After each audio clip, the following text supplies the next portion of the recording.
Hi, my name is Rich. I use the he, him pronouns. You're watching my YouTube channel where I play amazing tabletop role playing games with friends. This is part of Star Wars Saturdays, an ongoing anthology campaign where every month I pick a brand new RPG or a different RPG from the previous month. That's for sure. Sometimes these games make repeats. That's why I caveated in that little bit. And I will offer it up to the Gauntlet, which is this amazing group of online fans and friends of indie, small press, and OSR tabletop role playing games. And through our RSVP system, all new folks will sign up every time. It's really fun. Some repeats of players, hopefully you'll notice. And that we create characters and tell a story somewhere within the galaxy that is Star Wars. The timeline is vague on this one. This is our Saturday afternoon game, so I'm a little less worried about canon timeline. But generally, it's kind of similar to the Mandalorian timeline, where there are Imperial problems and Imperial remnants, but technically the Republic's around somewhere out there. Sorry, End of Space is alternatively called Before the Rebellion. It's a game in development from D. Vincent Baker. He has released it on his Patreon, and the most recent release was from November of 2020. It's about a 27, 28 page game, and I consider it pretty well, system complete. I'm curious to see what further developments he makes to the thing. It was actually an update, a revision, a new splash of paint, and some pretty significant mechanical changes from a game called Dogs in the Vineyard, which is no longer publicly available, and I quite like it. So we're in our second session. We have chosen a planet called Findar, Phindar. Don't bother looking it up because there's like little to nothing to know about it, except that there are Imperials around. This is a place technically under the auspices of a man by the name of Warlord Zinj. And but this is underneath the notice of such things. You guys are on a backwater planet, nothing to worry about here, which is exactly why you probably came to this place. So we're going to have everybody introduce themselves and tell us about their characters after remind us that we do have safety tools.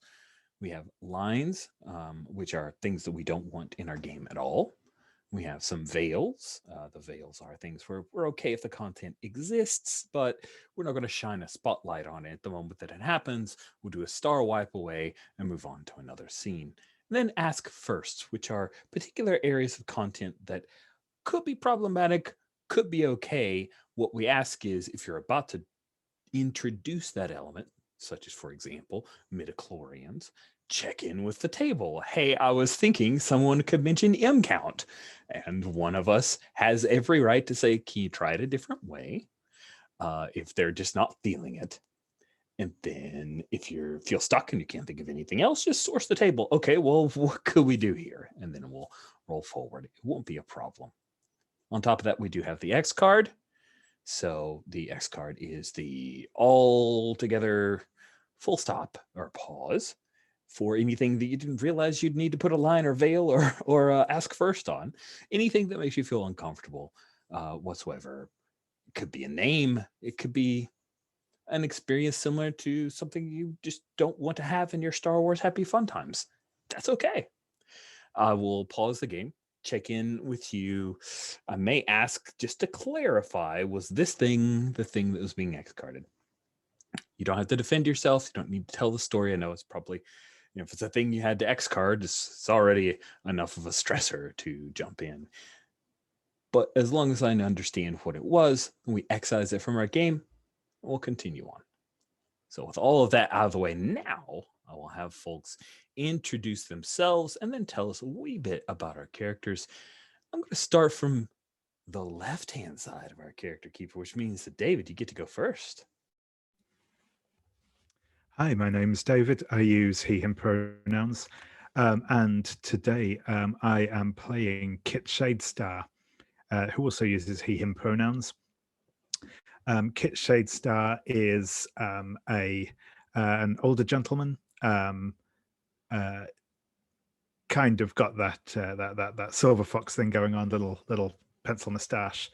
I have stolen David Niven for the face in my image, and Kit is an exiled Jedi. They went into exile or self-exile before even the fall of the Republic, due to disagreements with the Jedi Council, and have remained, if not in hiding, at least covering up their heritage, their origins since. They have mostly managed to slip under the nose of the Imperials and others who might want to hunt them down by hanging around the fringes of space, getting by as a kind of grifter with a heart of gold, card sharp, so on and so forth. And yeah, that's where they found themselves on the planet of Findar, just kind of passing through onto somewhere else. Just a stop along the way of forever evading further trouble for Kit Shadestar. I see. Yeah. No problems. Bethany, you're up next. Please introduce yourself. Tell us about your character. Yeah. Hi, I'm Bethany. I use they them pronouns, and I'm playing Vesh Hellion, whose name is right there on my who also uses they them pronouns and is a double refugee, I guess. They came from a planet that was basically consisted of gigantic interwoven trees, and they ended up on Coruscant for a while before being kicked out of Coruscant, and took some seeds or some samples from these trees, and for the second time are trying to grow trying to grow a semi-secret grove of these trees. I don't think that it's actually secret. I think it's in the open here, except that like they're not telling people what kind of trees these are, and the fact that they're going to be gigantic and, given a few centuries, take over the world. Also, they eat memories. None of this is going to be the slightest bit of a problem. It's totally fine. Vesh has totally planned out all of their actions and knows the consequences, and yeah, it's fine. Wow. I don't know why it didn't occur to me in our first session, but TX has a bit of a green grasping appendage if you need help growing something. So I would absolutely have brought TX in on this. Why would TX have any problem with such a thing? Right. I mean, maybe even literally no problem if it's only organic memories. I don't know about digital storage or not, Yeah, probably. Exactly. To find TX out. is probably fine. Probably has no idea that anything's off about these things. No idea. Well, we've hinted towards it. So Keith, please introduce yourself. Tell us about your character. Spoilered myself. Keith Stetson used the he, him pronouns, and I am playing the aforementioned TX-21, a former BattleBot that was converted and sold into manual labor to a none so savory type who had no compunctions of using a restraining bolt on him. And TX is not fussy about pronouns. Those are a biological construct and not something TX is really that worried about. The rebellion, resistance, whoever they were at the time, the theoretical good guys saw this robot, popped off the restraining bolt, and just left him there to fend for himself. Maybe an act of kindness. We'll see. TX has a lot of regrets for the things done on the battlefield and has been trying to write them as best as one single droid can by helping out around the town that we're calling Bridgeton right now, perhaps. I'm wondering is it the Rock family? Maybe Rook. The town Rook. Maybe even the town would be named after them if they're that foundation to them. Just throw it out there. Why would you name this after me? No, of course. Something more generic. I can't accept the honor. Wherever we are in Findar, TX is doing handiwork as best as possible, learned from self-maintenance, and also very proud of a courageous little vegetable garden that is trying its darndest to grow in the scrubland of the planet and has promised to not kill again. We'll see how well they're able to hold up that vow. Wow. Not kill again. Nice.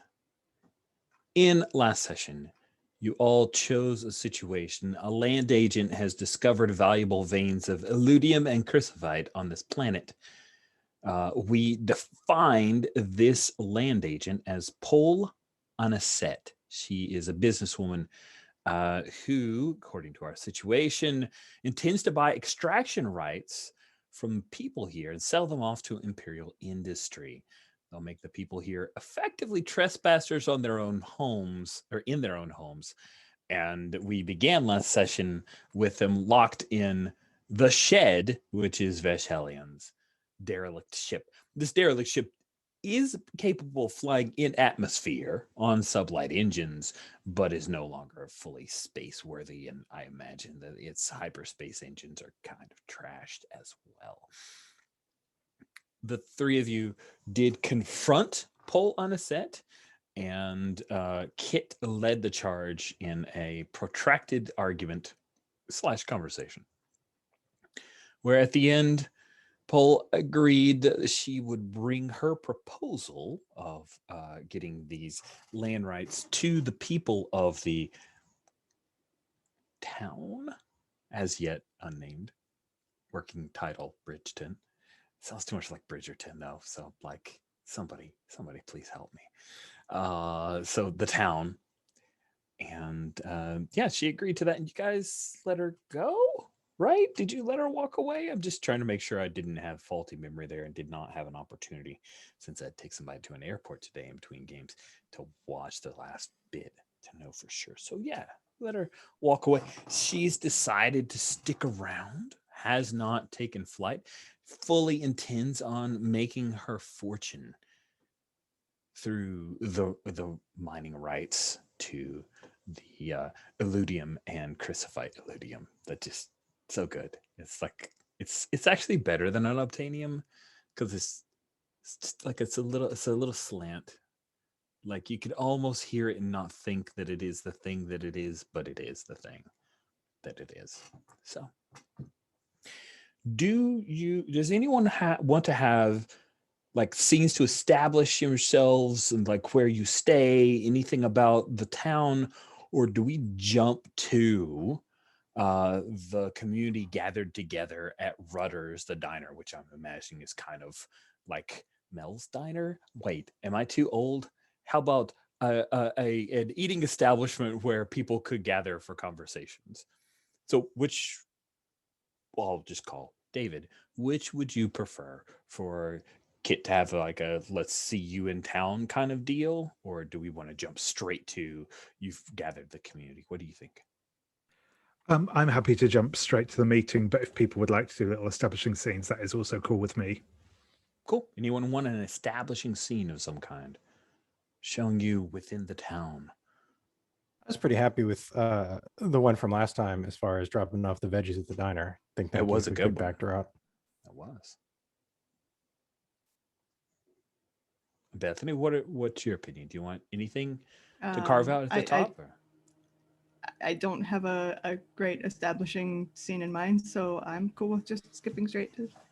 So we jump to the aforementioned Rutter's Diner, which, if we take a look at our little map, I think I did stick it in there. Yeah, the diner, number 4. So it's right on the river. There's a river that cuts through our town, which is why working title, Bridgeton. Terrible title. The diner is right on it, so you can hear the water coming by. Oh, yes. Somebody hit thesaurus.com and start feeding us more bridge-like words. Span is not a terrible one, but it makes me feel like it's a bigger town. Anyway, so this is going to be weird. Somebody tell me if this is a terrible idea, but there's this place that I've been to called Clark's Fish Camp. It's in Florida, and it's right on a tiny little lake, so you can actually fish. So it's like a fish dock.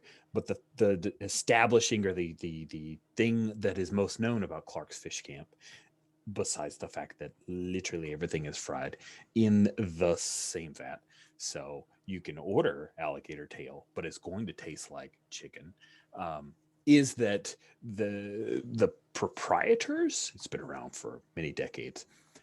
Have collected various stuffed and like not stuffed animals as in like teddy bears, but stuffed actual animals of like a zoo full of glass-eyed, soulless, once living beings.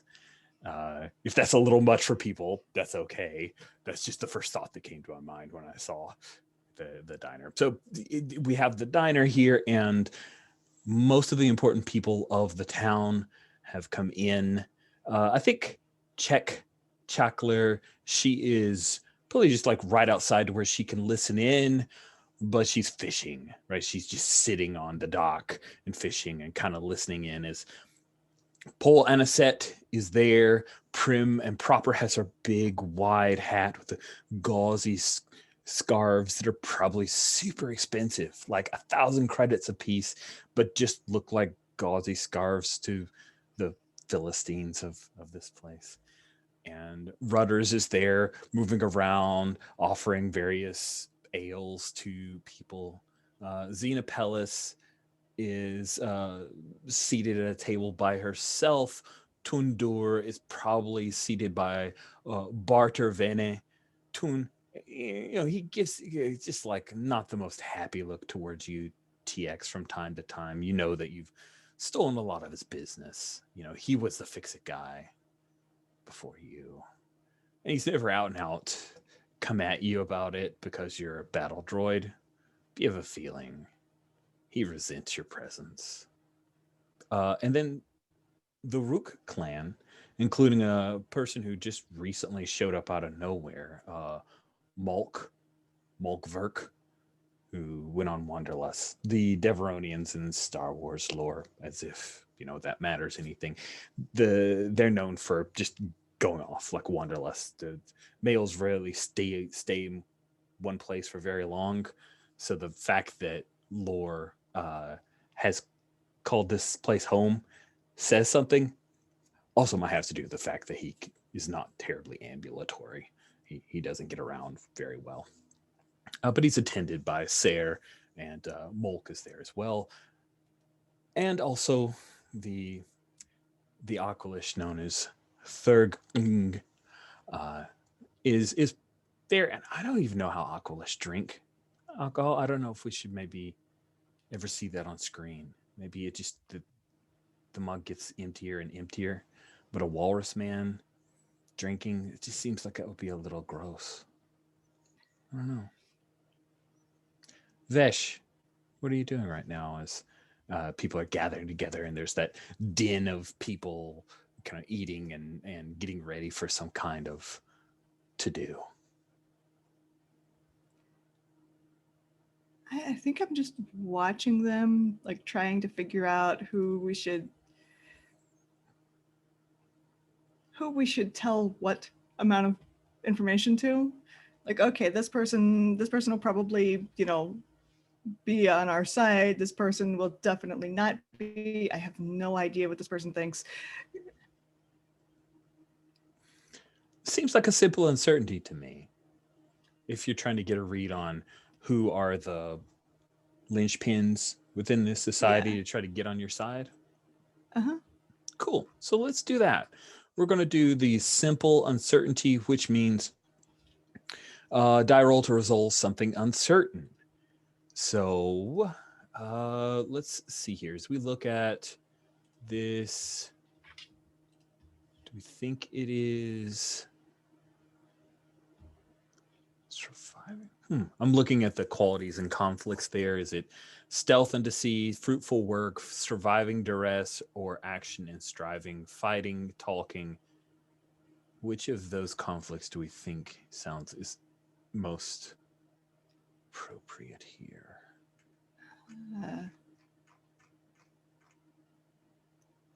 Talking seems the closest, even though I might not actually be talking. Yeah, especially since it's the qualities of perspective and patience. And gosh, are you good at this? Okay. So then you'll be rolling, and let's get our roller up. Blood out. Let me share that with you. I think for simple uncertainty, you only pick one quality. Hold on a second. You're probably right. Let me double check here. Simple uncertainty. Agree unanimously, or is a test of luck or one of a character's qualities. If the former players roll 1d2, latter rolls the number of helping dice for that quality. Aha. So the helping dice for the quality of perspective, I think, is most appropriate here. So let's check out our helping dice for perspective. Sorry, I am looking on the PDF itself rather than what I dropped into our...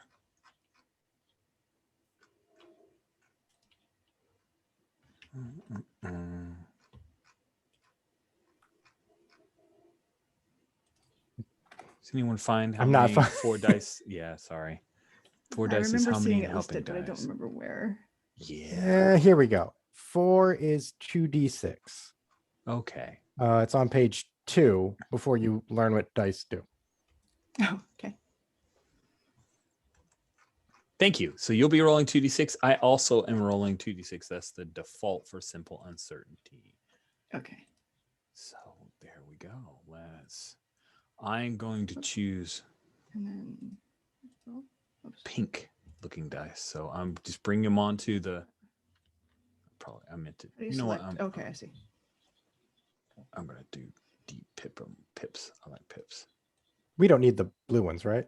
We don't need the blue ones. You could probably get rid of those. It might be a little cleaner. I'm getting ready to re-roll these, so here it comes. Okay, I got a 7. And is that your roll? No, I'm trying.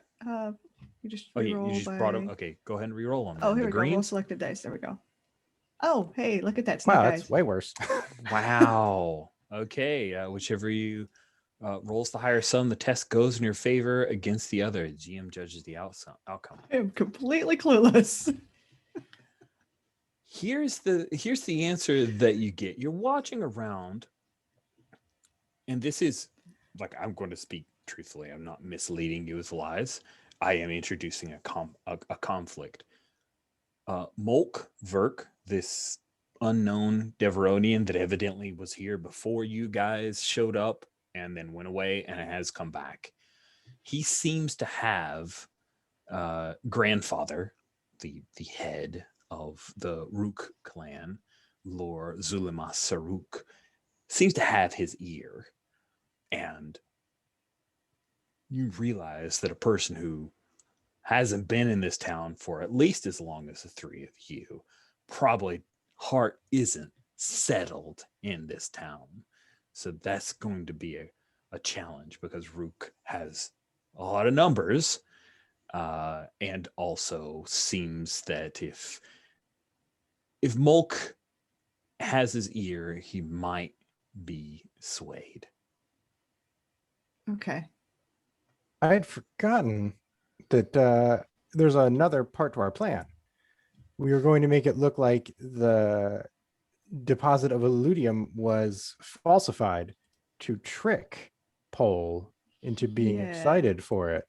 And all of the getting people involved was just going to be a diversion while we set up the false mod. That is a good memory. I did not remember that either. That sounds great. So maybe that's why you failed the roll. I don't know. You're not even actually here. So where do we want to pick? I failed because I'm not actually paying any attention. I'm thinking about the other part of our plan. Well, yeah, it could be that we didn't show up to size up the room because we were running late from doing everything else. Nice. I kind of dig that. So how do you want to make this vein of illudium and crucifite seem falsified? What's the plan there? Well, that's a very good question that we did not address at all before.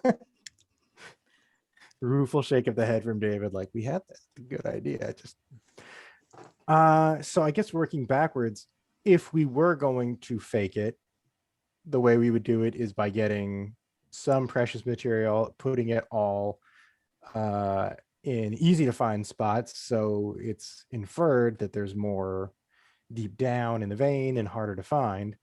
So we somehow need to get Pole further in the, I keep wanting to say mine, but it's not a mine till it's mine, but you know what I'm going for there. And finding that there's nothing deeper in.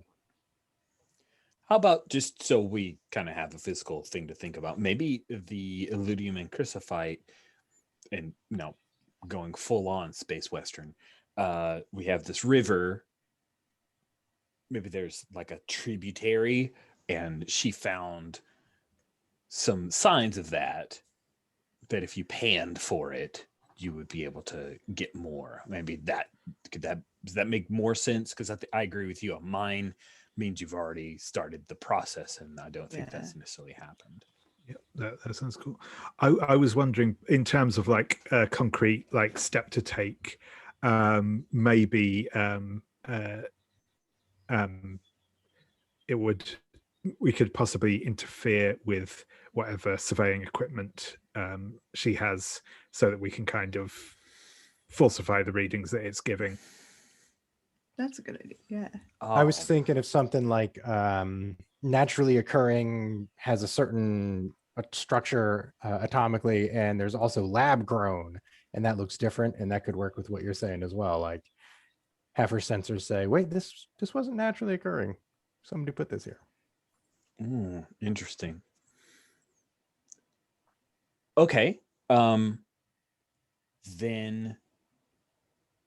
there's some kind of surveying machine, perhaps a droid or something that's there at that little creek that is doing some of the surveying that you guys want to trick, disable. Is that right? Yeah, that seems like that seems easier than trying to get a hold of some of this, depending on how hard it is to get a hold of, specifically lab grown, and it seems easier to just mess with the equipment. Okay. I'm good at tinkering, so we can make that happen. Nice.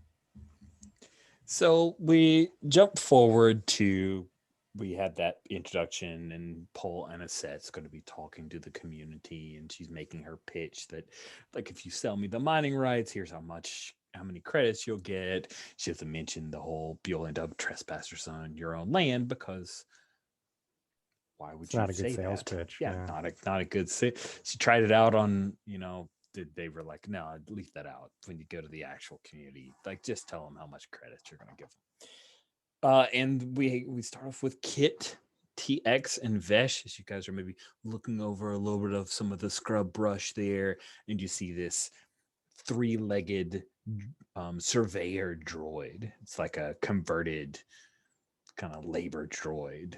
It's a Type 4. TX, you being a droid would know that the surveyor droids are not, like, they have a very crude intelligence. They just they're not normally considered sentient. You have your own opinion. That's just what most people in Star Wars think. And yeah, it probably goes to reason it would have some kind of self-defenses, since it's out in the middle of nowhere type deal. But yeah, you guys are looking over at it. It's kind of like a matte black, so it sticks out like this misbegotten shadow as the creek moves underneath it. It's 3 appendages. It kind of moves like it's on stalks, and the core comes down and like scoops out little pieces of crucified and then logs and stores that information. TX, what do you do?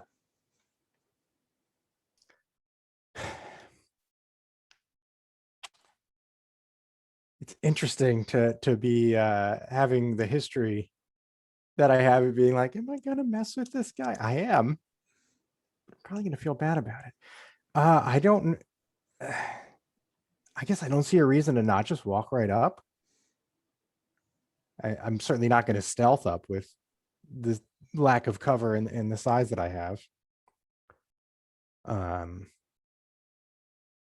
I imagine there's probably some sort of less threatening way to approach, like if we are biological, sort of like a pheromone, but maybe a code that I'm sending out that like I do not intend harm.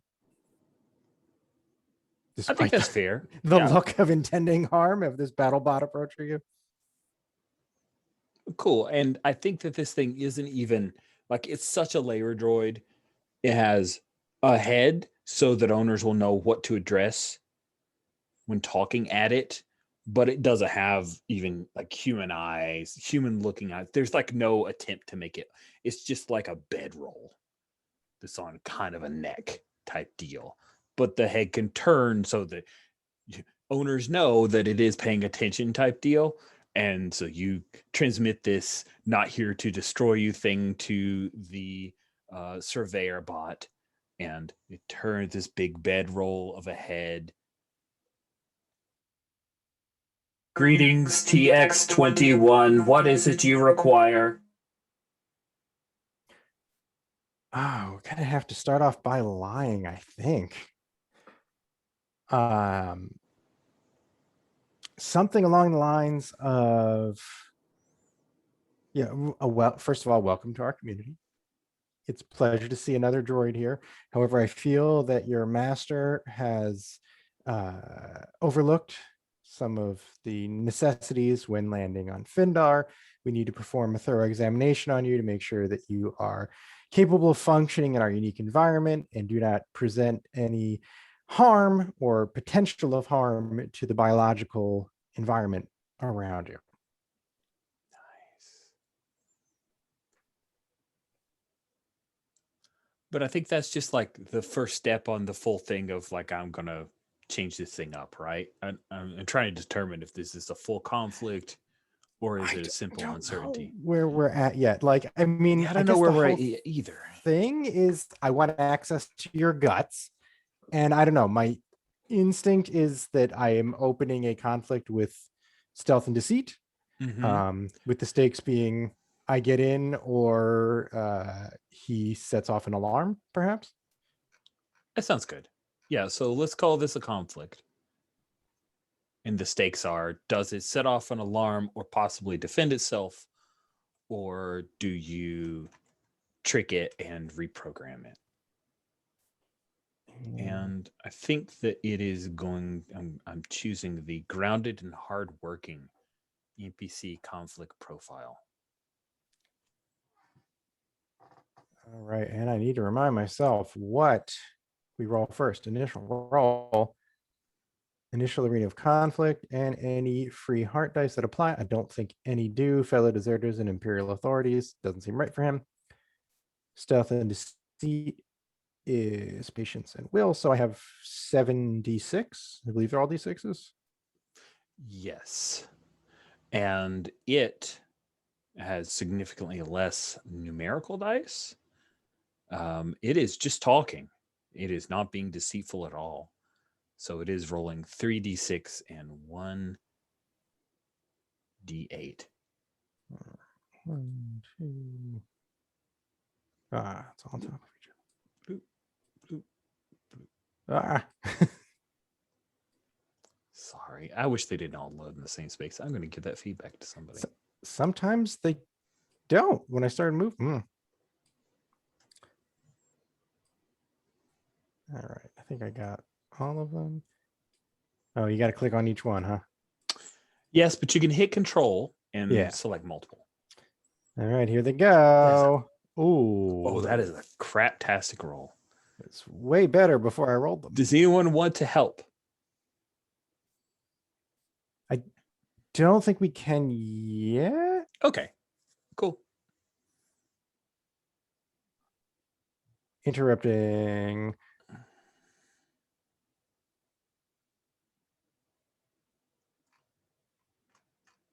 Well, I don't know. It just says you interrupt the usual turn order. But I guess since nothing's happened yet, it doesn't necessarily make sense to jump in. And helping dice is on I got page this. 2. So I got this. Awesome. No problems. All right. So I suppose my opening gambit, I will put forward 2 dice, which probably makes sense to be my best 2 dice for now. So a 3 and a 3. Can't turn the blow. But I think it will just block you. So you say there's some, cue me up again with how you. Essentially, like your owner missed a step, and I'm here to inspect you to make sure that you will neither hurt the planet nor the planet will hurt you.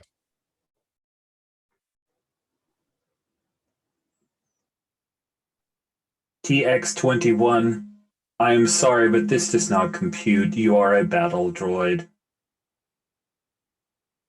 You are not capable of such action. You have no idea what I'm capable of. Ooh, is that the like anime head thoughts that we have? Cool. I mean, I'm not actually capable. Well, I mean, I could beat him with a deactivated blaster cannon, but I'm not nearly as battle droidy as he thinks. I see that your blaster cannon is deactivated. I am fully operational and have a self-defense routine. Please leave, or I will be forced to make you leave. Dang, big And- talk and- type 4. Putting forth a 9, 5 and a 4 of a 9. Yeah, so I mean, I'm definitely gonna get some more dice in there because it would take me all 5. It would take all 5, so much fallout, but it's just talking fallout, so 25% chance of XP. It could be good actually, but I don't think that's how I mean, this is our whole plan. We can't just give up at this point. So now there's a lot of different dice I can look at here. Don't think I'm going to go to heart. As you're like thinking over dice, we cut back to Rudders, and in a shot of Mork Volk, the Devranian saying, "You're offering how many credits? Grandpa, this is a good deal." Back to you, TX. What are you bringing in? So I wouldn't make sense to bring in a weapon because I'm not fighting, just talking. But one thing I'm thinking of is my name, Bactoid Combat Automata's finest. Yeah. And I guess also, gosh, I don't know. My traits, some of them make sense, but I don't know which ones I would want to do. I mean, the background, Marvel of Robotic Engineering, makes sense. But also bigger, faster, stronger could, well, I'm not fighting yet, so I don't think that makes, I think maybe the Marvel of Robotic Engineering and my name, which is a D8 and a D6, and hopefully good ones. We shall see. Get down there. Wouldn't mind if you guys stayed 4s. Ah, all One right. of them did not stay a 4, but the other one became an 8. I mean, neither of them stayed the 4, but I'm okay with this. Yes, you're right. One did worse than stay a 4, but the other became an 8. Yeah, much better. Yeah, so I think it's simply, it's clear you're aware of my make and model, so you know that simply with the strength of my hydraulic lift mechanism, I could beat you into scrap in a matter of minutes. Nice. Let's take the easy way, friend. And I'm going to put the 8 and the 3 out. You sure? I think so. Oh, I just wondering why you wanted to burn the 3. Because like a block's a block, so an 8 and a 1 would work, or would work as well. Well, can't you bring in more dice? Yeah. Oh, but it wouldn't necessarily make sense. Right. It's not going to add 2 though. All right. Yeah. All right. I'll do the 1. Okay. We're doing this so like Bethany and David see it in action. Actually, well, does taking the blow help me if I make you take the blow and have it be a 10? Because then you're gonna need another die. You're just blocking. You can't turn it unless you do it in one die. Oh, I need to block. Right, because he put forward the 9. Like Yeah, I okay. I have self-defense. I will shoot you. I see was your, jumping ahead. Yeah. I forgot it wasn't my turn. All not right. your turn yet. Now my turn. I block. Okay, so you block, and you said the thing of like I can crush you, and yeah, that's a pretty good block. So we'll delete that. No fallout yet. Let us look at our grounded and hardworking. Yeah, I think it will. There's a moment. It's processing, and it says, "You can only harm me if you reach me." And then a little turret thing pops up, and kind of like I'm imagining if you've seen the movie Predator, like the little arm or the shoulder turret thing, like about that sized, right? So it's like, it's going to escalate this thing now because you scared it. So I will be going to fighting. Can he escalate now? Because now it is my turn. That's right. So you just block. So yes, Yeah, thank you. No, block. it's good. It's good. It's good. This is all good. It's only our second conflict. 5 sessions of this, friends. We'll have it down by session 4.5. Okay. What do you do? You blocked him. Yeah. Okay. Now it's your Now turn. I can. It's in my court. Although that would have been good, and we could have seen some fun things too. All right. Okay. We may still see it. Can bring in dice now again. Yes. Which might be good.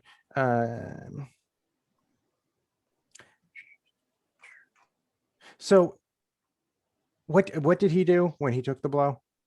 I think you said the hydraulics, and his reply was probably like as close to the emotional surly of "you can only destroy me if you reach me." But you blocked him. Like you blocked him, so it's not like he's making an attack back, as we have now remembered. All right. Do I want to escalate this guy? Yeah. Yes. Okay. I think I do. I think like now I realize this is probably not going to be as simple as I'd hoped. Oh, and also a side question. I'm wondering where Kit and Vesh are. Yeah. This. Are you guys visible? Are you in the visual spectrum of this? No, I think I'm trying at least to like work my way around, and maybe approach from the other side, maybe distract it. I don't know, but like it seems like it might be useful to go undetected for the moment. Yeah, I think Kit is probably again not visible on the scene at the moment. This isn't really his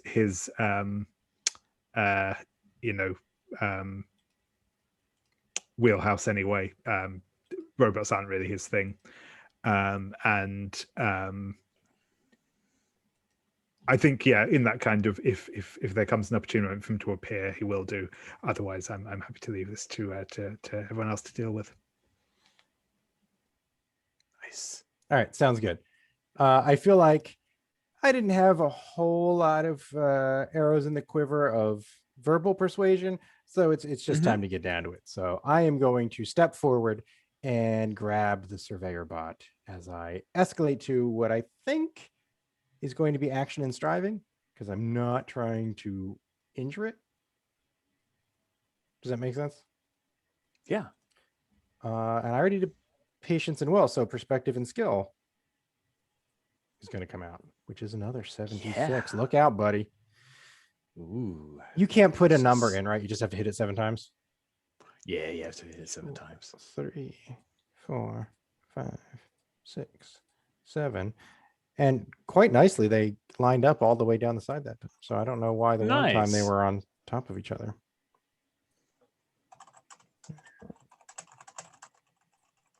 Oh, there's a 6. Hello. 5. All right. I think I'm gonna do a 5 and a 5. As like there's a visible shift in sort of TX's posture where like it's probably doing a thing where it's supposed to work on biologicals where like you're kind of lean back a little bit, it's a relaxed posture, you look less threatening. I mean, the robot doesn't care, but that's it. And then it was just like, nope, I'm moving straight up. Like speaking of classic 90s movies, like a Terminator walk. Now we got our Predator and our Terminator references. Like, I'm coming for you. Grab them by the bedroll. Nice. That is scary. It would be scared if it were capable of such things. I will stick an action in striving as well, and that means I get some more dice. Thank goodness. Yeah, you probably don't want to try to talk your way out of that. No, I don't, since I've already tried talking. Come on. Oh, these don't count. I'm just bringing them out.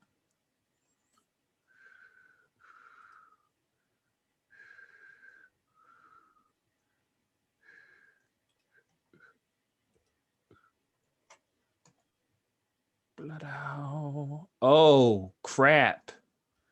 That is no good. So yeah, you are trying to approach. You like went into defense or like offensive mode, moving forward. The like low sound effects of Terminator theme song comes on as you move forward, and I think that the thing kind of ratchets back on two of its legs, and the one leg comes forward and then moves out. Like it's got a few kind of pincers things, and it's like it's gonna push you away and try to keep you from getting close enough to crush it. That's its block, is like a literal actual physical block. And it says, "This is unwise. We should not have physical conflict." It's unwise for you. I'm gonna kick your butt. What was I just thinking? So it just blocked you. It is its turn now. And it, in a very, very quick move, like holding you up, it pivots to where it's on one of the legs, and the other leg like whips around to, I mean, slam into you. It's actually striving rather than fighting. So am I bending that? Is it just trying to push me back?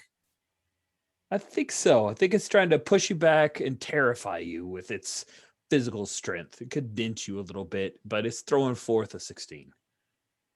There's some fallout that could happen from that. Yeah, I feel like if it's not intending to injure, like, then that's seems actiony to me. Okay. I should look at my dice again. You should. Oh, actually, I don't know that the question applies here, but the harmony trait, the harmony thing, I could arm myself, but I don't. I was thinking, that's perfect because former battle droid. Yeah. I'm not, no longer have the cannon, but I'm wondering if I feel like that's always on. That's always there, and I don't necessarily like that. Like, there should be, I think, more of a scene-based. I could arm myself, like, because I can't just turn it back on, and I'm not. It's not a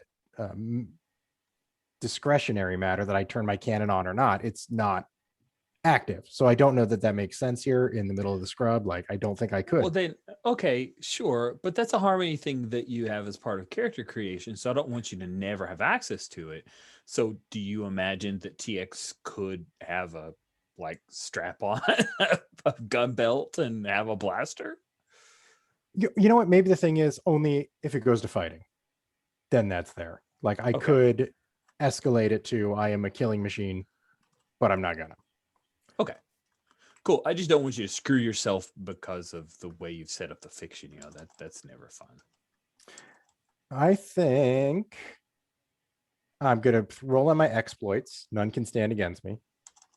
Is this little type 4 thinks he can, and that is not gonna happen. Because I'm bigger, faster, and stronger.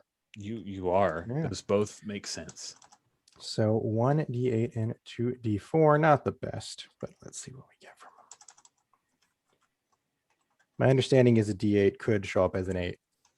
It's theoretically possible. Oh! And actually possible. What? Oh, I mean, yay. I mean, still going to get some fallout, so don't worry. We'll see how that works. How do I want to do this? 8, 6, and a 2 would only give me 1 fallout. But then I got nothing left. Oh my. Now this is action fallout, so it could get gory depending on what I do. But you know what? It's a Western, man. I think. I mean, I think it's physical dangerous, right? Like for Fallout.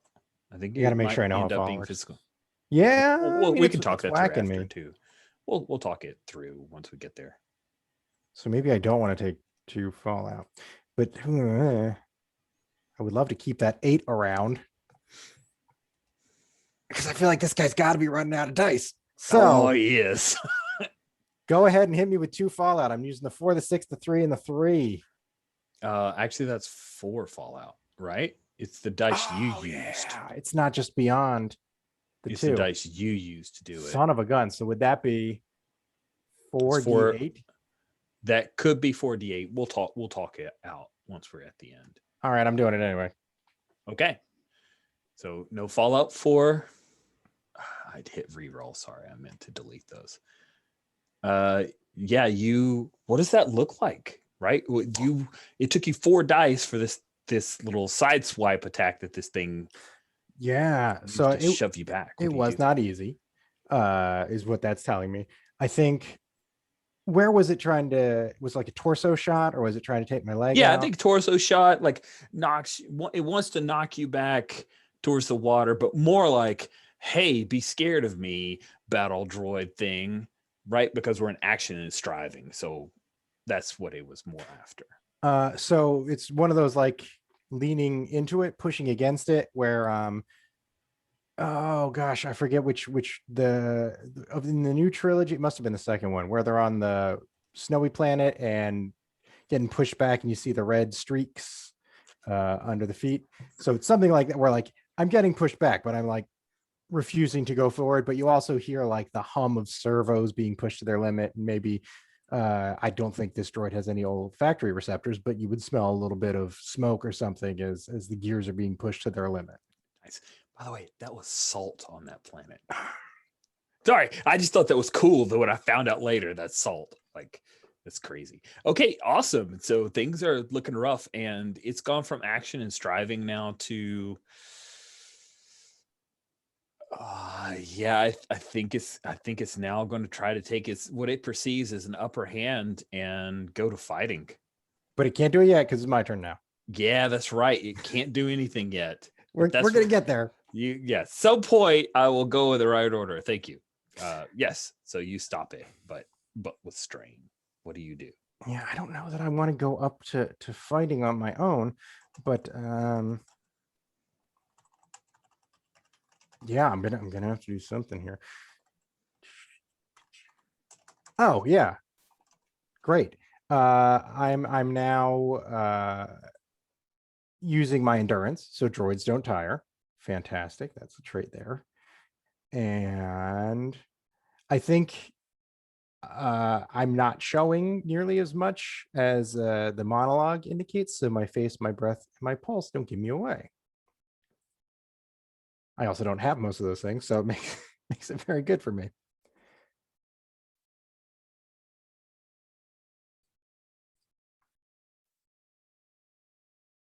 All right, there's another 8. So I'm going for it. I'm putting both 8s out there, turning the same thing around on this fella. And I think it's like, I'm picturing it's like a tentacly appendage. Would you say that's? Sure. So like it's hit in the chest, and instead of just falling back, kind of wrapping it around my arm, and like now pulling it towards me and trying to drive it down into the ground to hold it still. Wow, this is gonna get nasty now. Yeah, it's gotta escalate to fighting here, so it is gonna bring in the fighting dice. Otherwise, it goes down very badly here. So here comes the fighting dice. Does he I'm still just have bringing- fighting dice? That was action and striving we did before. I don't know how it works for the NPCs. I just know that I don't have any fighting dice now because I've already rolled those. That's a fair point. The way that it doesn't.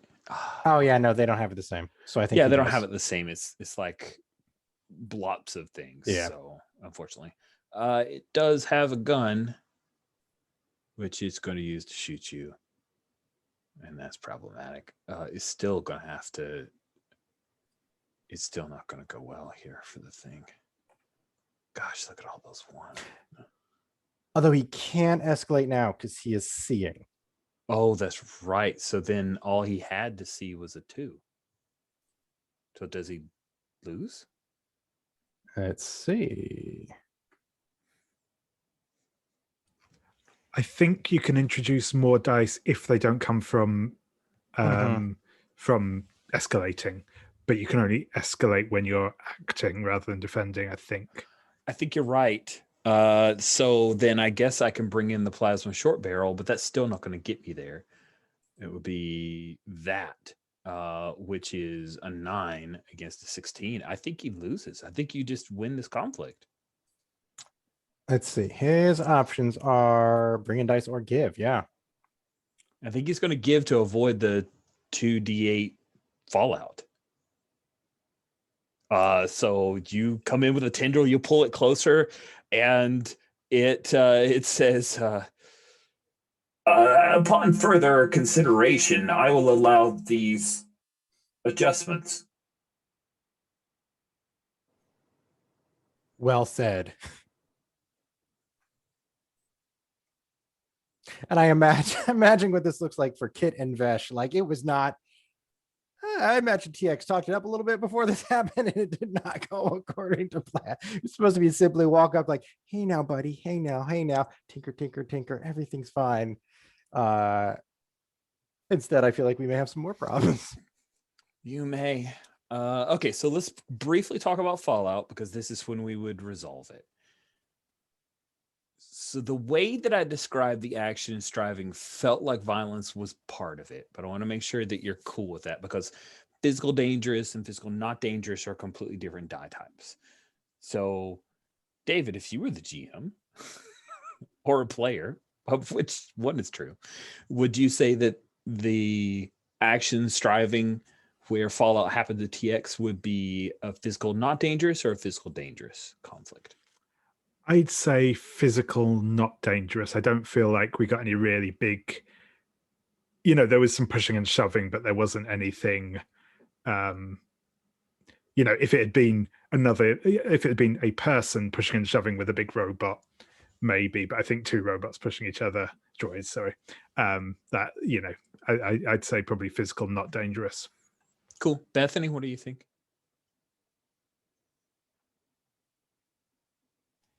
Yeah, I agree. Okay. Human would be dangerous, but 2 robots, another benefit of being a battle bot. Go ahead and roll 4d6 for your Fallout. I'm glad you didn't ask me because I was going to be like, hit me with the bad stuff. 4d6. Yeah, I'm going to delete off everything while you're bringing those dice in. Okay. I'm re-rolling some of these at the bottom here. You should see. I see 4. them. I saw them all move. Oh, one of them deleted one away. by accident. I thought I was on, and then I screwed up. Oh well. All right. Roll some ones on these 4d6. Hey, there's one of them. All right. So you got 1 experience Fallout. Fantastic. Congratulations. But then we add the 2 highest to see what your Fallout is. The 2 highest would be 9. The 6 and the 3, a 9. An 8, 2, and 11 is 1 long-term Fallout. So first you get experience Fallout. You can add 1 to a quality, create a new trade at D6. And all the other stuff is listed from row 28 to 38 on the characters sheet. You get one long-term fallout. You can choose subtract 1 from a quality, create a new trait at D4, add a D4 to an existing trait, subtract a D from a D6 trait, change a D6 trait to a D4's, erase a belonging, lose 1 harmony.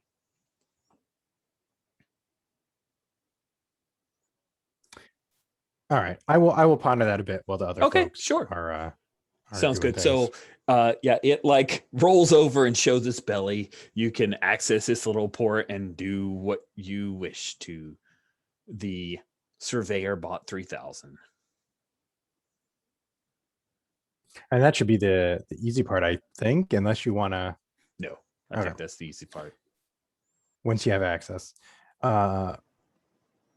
I shouldn't be saying this to you, Rich, but I feel like, I mean, everybody's in the diner, so that's helpful. But also, instead of like a subtle interaction, we have had 2 robots punching each other.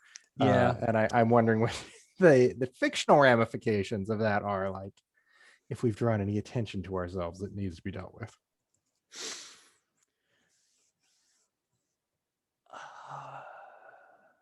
I think you're not aware of that, TX. You're busy.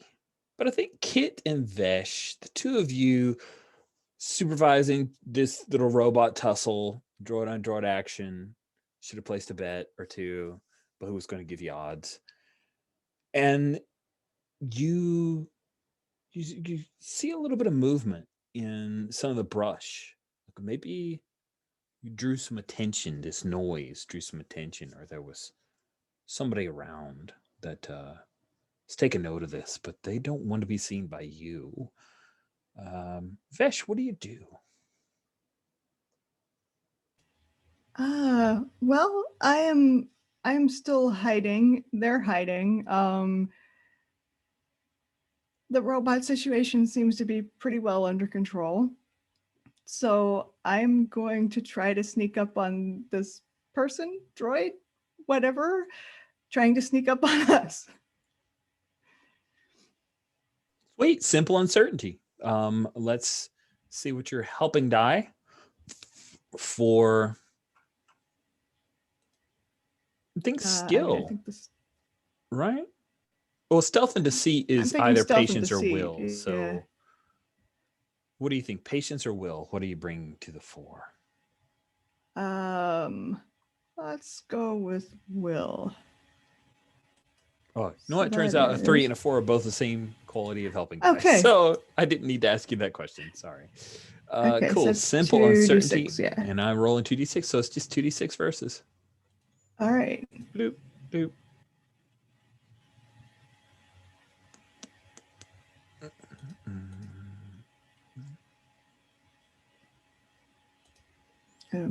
Measly 5 to beat. You're going to be fine. Okay. Move that over.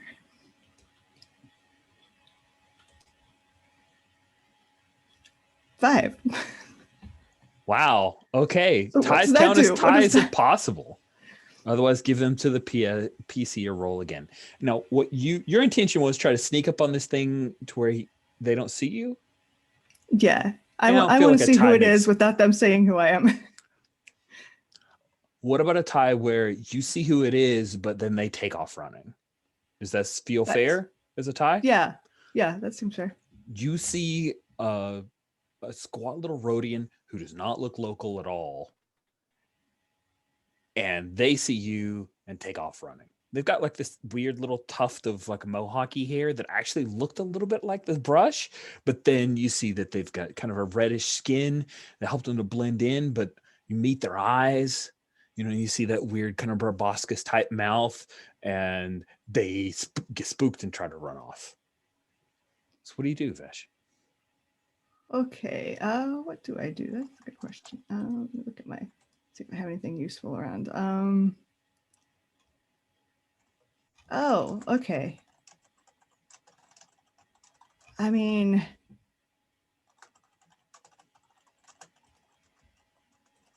it's seen us, so I'm going to like point it out to Kit and say, it's with her. It's going back to Warner.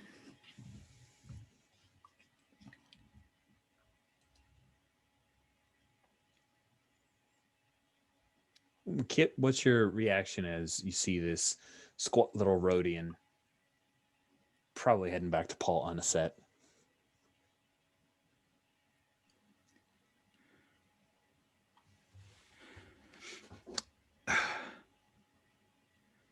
Should we catch it?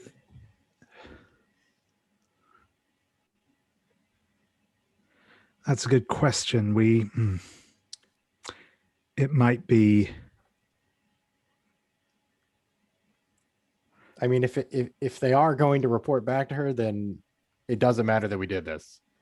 The knowledge of, hey, somebody was messing with your surveyor droid. Oh, well, then I'm not going to take any of that information seriously. Yeah.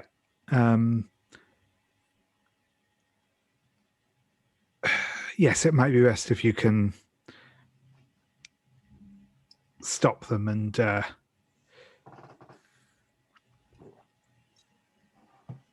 see what their angle on all of this is. Okay. Trying to think of what I'm doing here. I'm gonna stop it.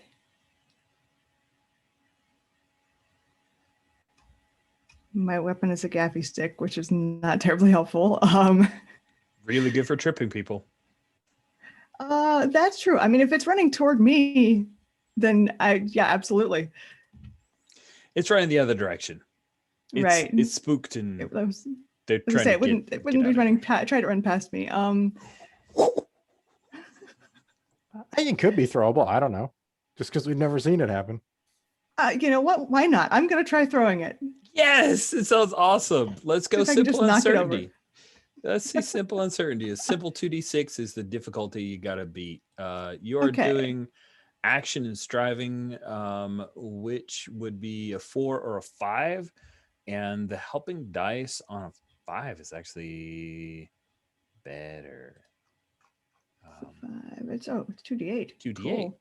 So go for it. I mean, 2d8 gets 2d6. 5 is skill. Yeah, I think that seems skillful.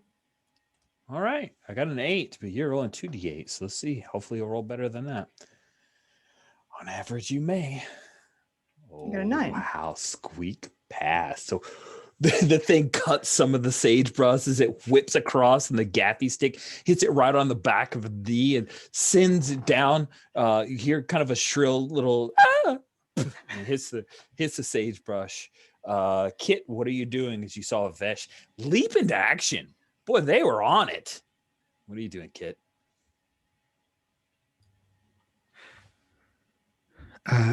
Well done, Vesh. I suppose we better go and introduce ourselves to our young friend. And yeah, he's going to head towards the Rhodian. Okay. I'll join you. I have some trees I could introduce it to if need be. That may be useful. Let's see if we can't have a word first and then proceed to that eventuality if need be. I'd rather avoid it if we can, but needs must. Okay. You got me. No reason to use violence. You can see the Rhodians, like they have little suckers at the end of their long spindly fingers, and the little fingers are just kind of like nervously as you see they're wearing not shoddy clothes, obviously fashionable, a little bit, but kind of like somebody went to I was gonna drop a franchise name, but that might not make any sense to anyone. A space sporting goods store. Like, I am going to the sagebrush area. What do I get? Here, get these nice, very super expensive flannel type whatever's. This is what this little Rhodian is wearing. Go, no reason for violence. I'm very sorry. We didn't notice you there. Are you quite all right? And you kind of pick up this is likely a female of the Rhodian species, and her shoulders become a little less wary. Yes, I am all right. Good. Well, glad to hear it. And he'll offer her hand. She takes the hand, and you kind of feel as it kind of slides across your palm, the little suckers for just a moment, that tactile contact.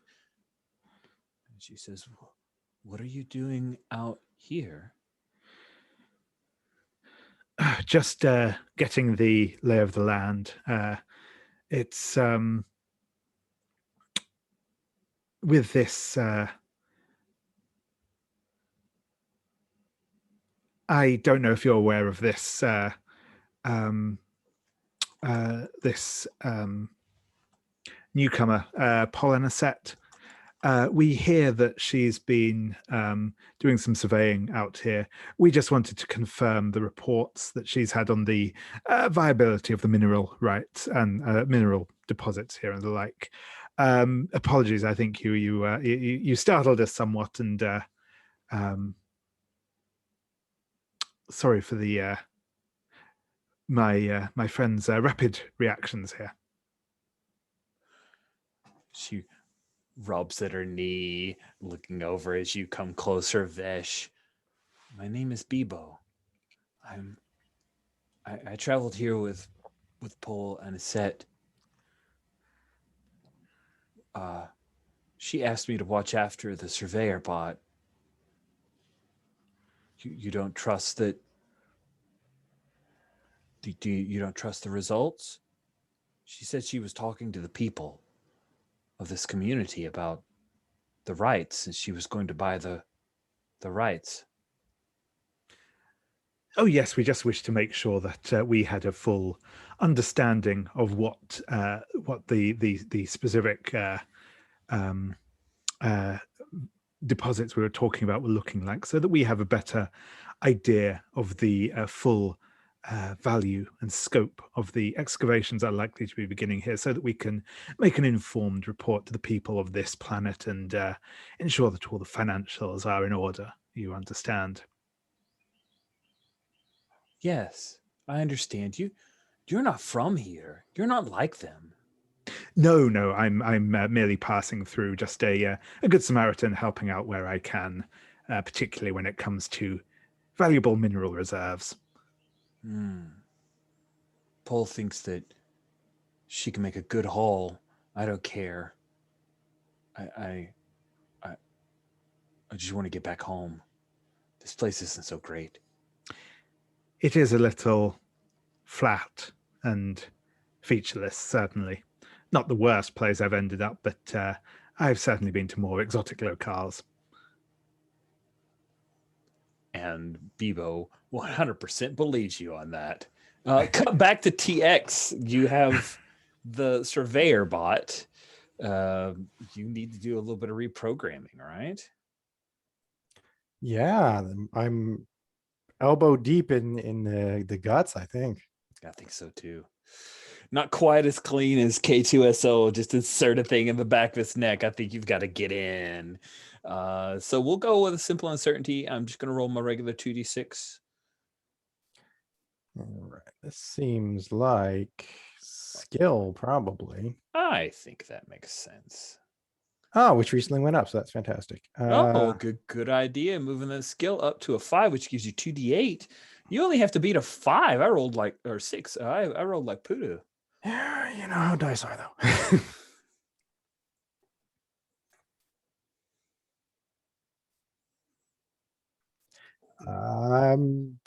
Which one is yours? Mine are the pink ones in the middle. If you have a smaller screen, you may not be able to see it. I'll move it over a little bit. Oh, wait, did you get a 6? I got exactly a 6. You got a 5. Oh, I got a 5. Yeah. Here I thought a 2d6 6 would be no problem for you, but it turns out it is a problem. So you failed to rewire it. I'll give you the choice. Either you think you succeeded, and it soon will be revealed that you didn't. Actually, I think I'm going to say that simple uncertainty doesn't make sense when I have a skill in tinkering. It isn't just uncertain. It's something I'm good at. That is a good point. But on the other hand, I don't know that I want to do a whole conflict of it. Yeah, I think this is the point where we get it's like still not easily solvable. I wonder if that should have been part of the previous conflict or a rather follow-up than- conflict kind of deal. Oh yeah, maybe. Because then there's You know what? dice. I don't want to go through a whole nother second conflict. So I'll say because you have tinkering, it's just a thing that happens. We'll just rather than Okay. deal with all that, we'll just say that you tinker, you rewire the survey bot. Do you do anything more to it? I think I'm trying to be as quick as possible, given, I mean, I'm aware that something is happening out there in the sagebrush. So it's like, I want to get this done. And there's a little more cleanup than I was expecting now to get it looking like it was not messed with. So I think that's my main focus is Okay. Make these few changes and then try to hide them as well as possible. Sounds good. You finish up the adjustments to the Surveyor Bot 3000. It's going to give false data at your whim, and it powers back on to say, I hope everything is now satisfactory, TX21.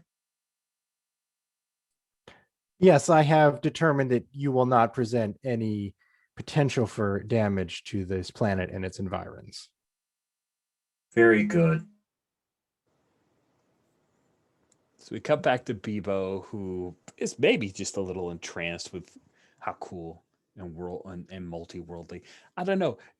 In Star Wars, like if here someone's worldly because they're well traveled, in Star Wars, would you be like, what would you be? Galaxy? I don't know. How would you do that? How would that word go? Well traveled, Kit Shadestar. Bebo seems taken by you and interested, and she says, well, the sooner that Pol Aniset finishes up with this little town, the better, as far as I'm concerned. I just want to go back to my ship. I see you got one of the locals to look after you. She must be good, or they're good with a gaffy stick, at least. Yes, it's definitely helps to have a local scouting the way and the like. I was never much for wilderness travel and the like.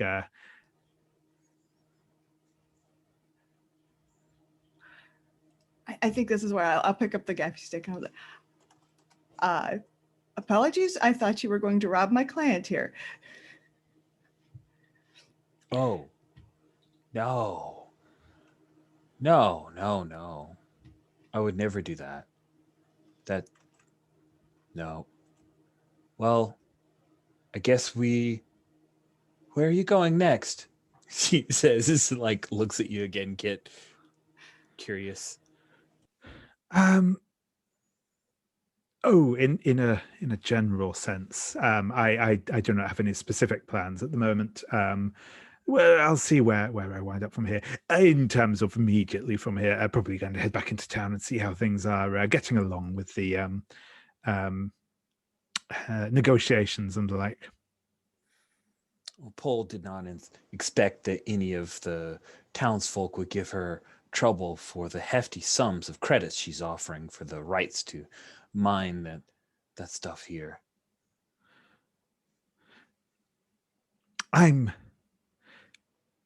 Sometimes these folk on these backworld planets can be quite possessive of the land they live on. So, but I'm sure that Ms. Anisette is more than capable of working out an equitable deal with these folk. And I think at that point, Kit is just going to kind of be like walking, talking with her. And he's just going to kind of gently guide her a little bit away from Vesh, and just lean in a little closer and say, "Of course, if Miss Anisette does wish a little aid with speeding up this whole process, I might be amenable to a small side deal with Ms. Anisette, and I'll make her case known to the locals and ensure that they fall into line." Oh, yes, I will let her know. Thank you so much. It's nice to have someone who isn't one of these rubes. Indeed. It's we know how business gets done in the wider galaxy. Indeed. Well, she points. My ship is up on that ridge over there. Well, Pole's ship, but I'm the pilot.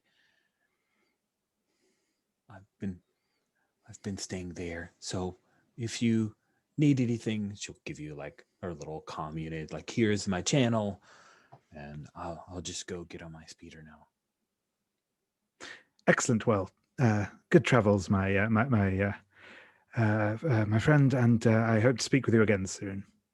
Cool. And then Bebo will scamper off to her little, it's not a speeder bike, it's more like a speeder moped. Like, it's a tiny little thing that does have enough of a hover drive to get her where she needs to go. TX, you come back to Vesh and you see that a small, diminutive female Rhodian is moving off through the scrub brush, and Kit just had a conversation with her. I trust that has been taken care of, whatever that is. Kit seems to have it under control. Hopefully, yes. We'll see. From her immediate reactions, I don't know that she's rumbled us yet, but we'll have to see, I suppose. We haven't a backup plan. Saying that and kind of looking at your face is like, hopefully someone goes, actually, I've been thinking.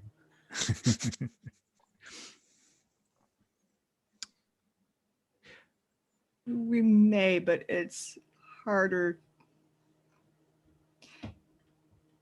I was thinking with this Rhodian,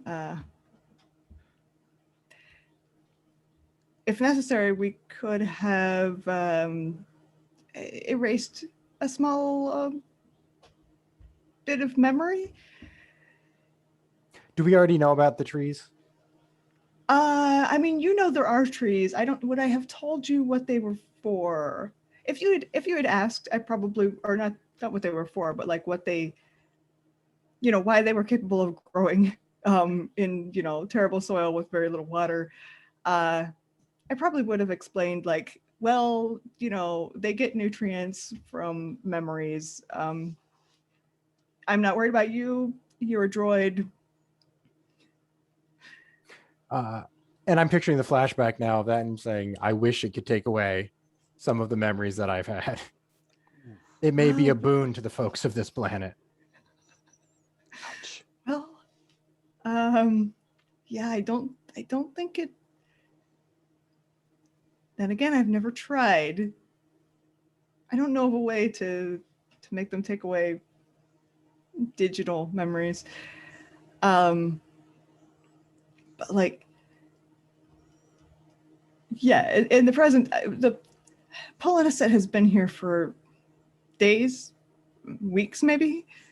That's a lot of memory to explain away. But perhaps if the Rhodian remembers something, we could tweak what she recalls.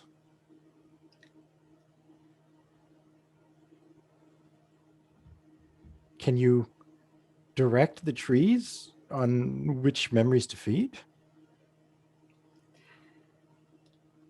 It's more about which memories you feed them. It's which ones you're thinking about in the moment. It's a little more complicated, but what we would have had to do would be to, I suppose, take her there and have her ask her to explain in detail exactly what she was doing. To be honest, I've never used them to eat someone else's memories against their will. It's something that's frowned upon. It is somewhat relieving to hear you admit that. We will keep it in our back pocket if necessary, but we should probably be to Rutter's before our absence is noted and commented upon.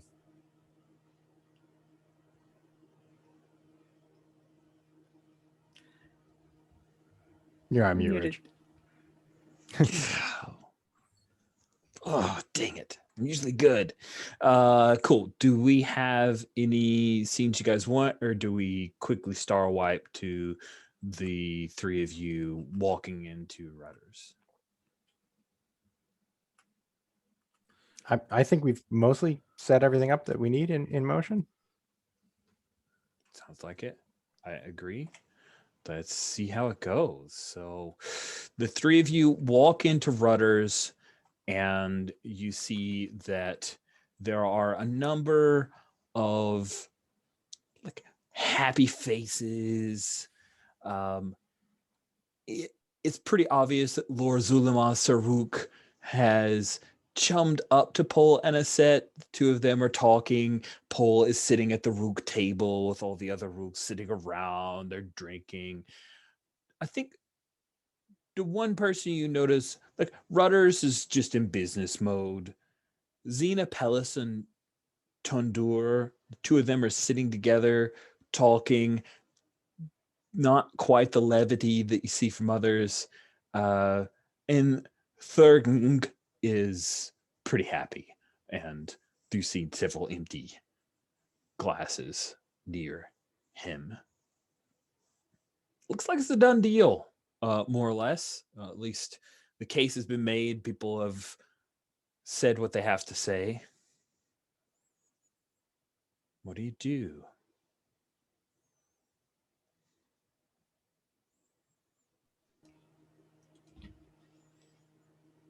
I think we're okay with that, right? Like we were mostly trying to buy time with it. It would have been great if the people decided, no, we don't want to do this, but like, Yeah. I mean, if we want her to think that we were faking the mineral deposits, maybe we should try to push for a better deal.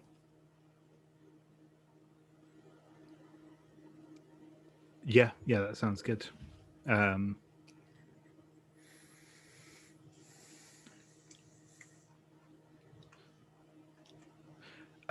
Yeah, so I think Kit is going to head over to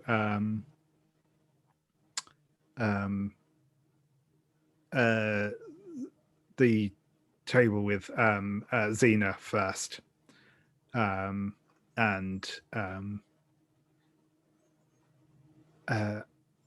say, Xena and the Celestin. Yeah, that's right. Tundur? Yeah. Okay. And say, good day. How has the pitch from Miss Anisette been to your satisfaction? Tun, he's a Celestin. He's pretty soft spoken. Doesn't talk a whole lot. He's not quite a I have spoken, but not far off. Xena, though, she says, "Well, I'm not happy about it. I don't think this is going to go right for anyone." And Rooks, they're all in. I think grandfather there's been led astray. I don't like this.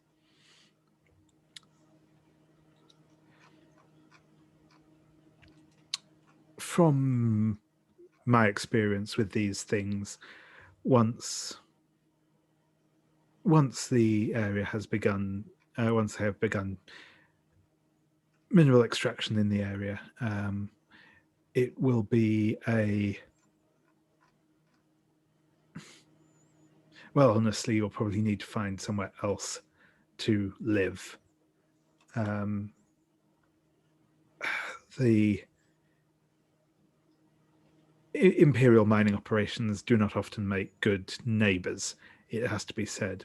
So I think it's important that if you are going to sign up to any sort of deal with that, you make sure that the remuneration you receive reflects the disruption that it will have on your life. Tundor speaks up. I don't want to move. I've moved too many times. Can't believe this much illudium's right underneath our feet. It certainly does seem improbable, and yet that is apparently what has been found, and that is I'm sure that Ms. Anisette would not be making an offer at all if she did not believe it would be in her interests. Well,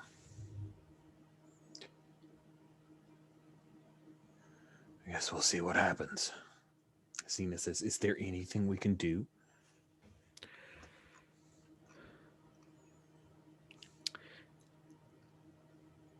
If she involves the Imperials in this, realistically, no. I'm sure they will force through any operations that she wishes if she makes it worth their while. Of course, I'm sure in the first instance she will wish to avoid that, as if she can bring this deal to closure herself, her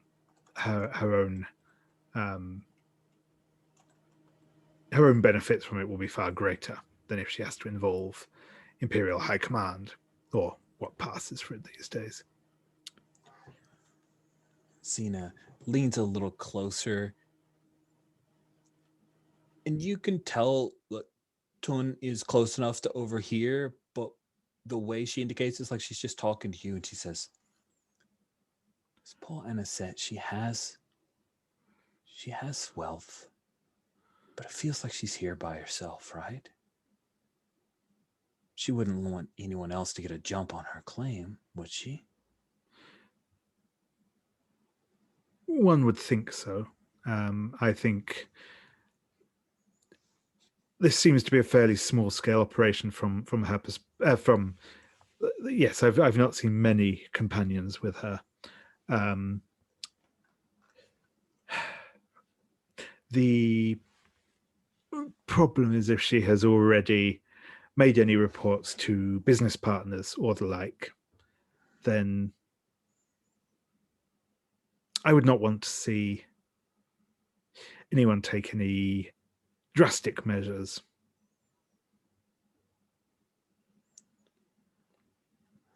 She seems disappointed by that. Yeah.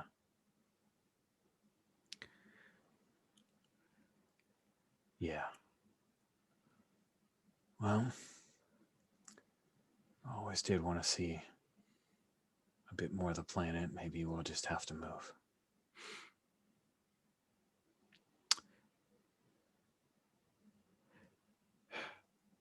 I would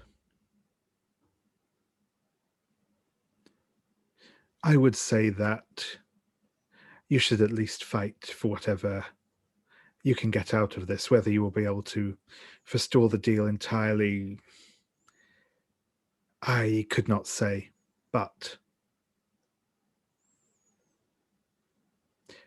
well, if you show at least a little backbone, perhaps we can, if nothing else, sweeten the deal a bit. Tun picks up on that and he says, push her for every credit she's worth. So at least we have something to stand on after. Yeah, that makes sense. You don't have a stake in this, though, do you, old man? What are your plans? Maybe not catch the next freighter out of here, but yes, I am unlikely to be staying here for very long. But if I can help while I am here, I will do what I can. All right. I think Rudders will come over to you, TX, as things are going on. Hey there, TX. Looks like some people around here are going to strike it rich. Have you heard? It certainly appears that way. Yeah. Not sure if you care, but it seems like some Imperials may be coming to town soon. Kind of look around at that and be like, I would imagine the clientele of your diner would be none too excited to have the Imperials on their front doorstep. I have a feeling a few folks are going to get a payout and get out.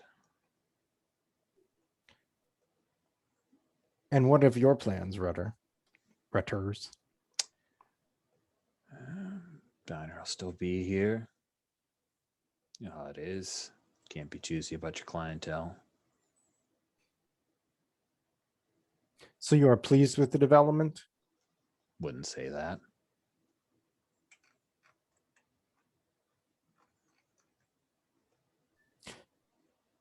I'm trying to think how I would. I feel like Kit did a pretty good job of. If they asked for more money, I could see Paul Anisette going and making, double checking how much quantity there is and stuff, and maybe finding the info. I'm not sure if there's anything that I can do to drive that forward. Otherwise, I think I'd just be making small talk with Rudders. And yeah, I was more interested in like, how do you actually deal with Rudders when Rudders has a conversation with you?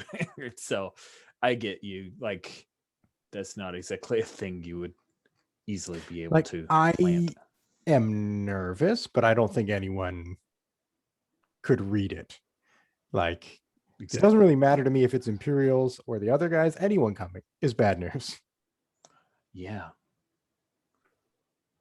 So Vesh, what are you doing? You see Kit heading over to talk to a couple of the less than joyous members of the small town. And I've been TX thinking about what are you doing? Who on this NPC list is and it occurs to me that someone we might be able to get on our side who doesn't necessarily have any power, but does have the ability to just like be places and not suspiciously is Check Chackler.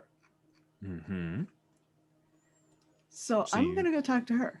So you head out to the dock, and there are a few windows open at Rudder's Diner, so you can hear the conversation. It's obvious that Check could eavesdrop.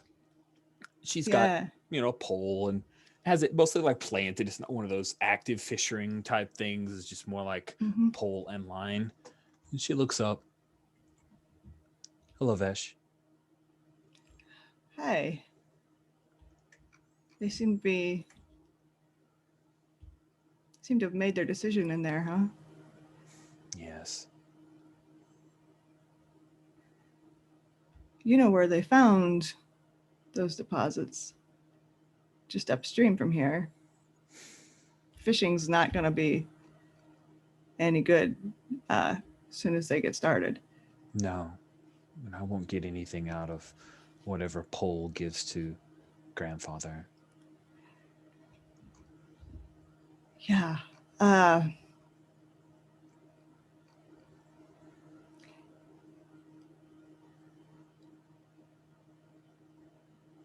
If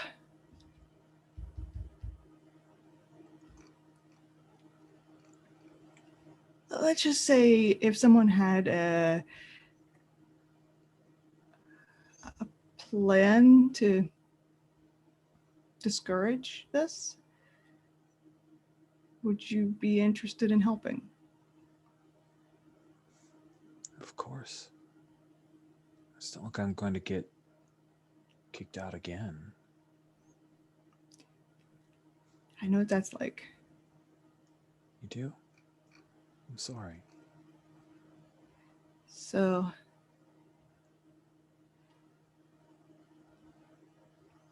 What do you want me to do? That's actually a good question out of character. I'm not sure. I'm just like, okay, I want to make an ally here, but I don't have a specific thing.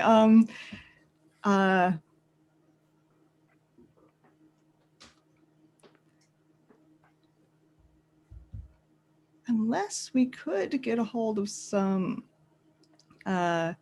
lab grown, the name of this stuff is not sticking in my head at all. It's eluding you. Yes, there we go.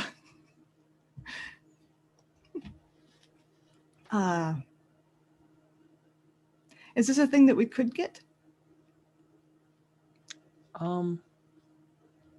I imagine like you could get some traces of it, but the fact that it's rare means it's not easy to obtain.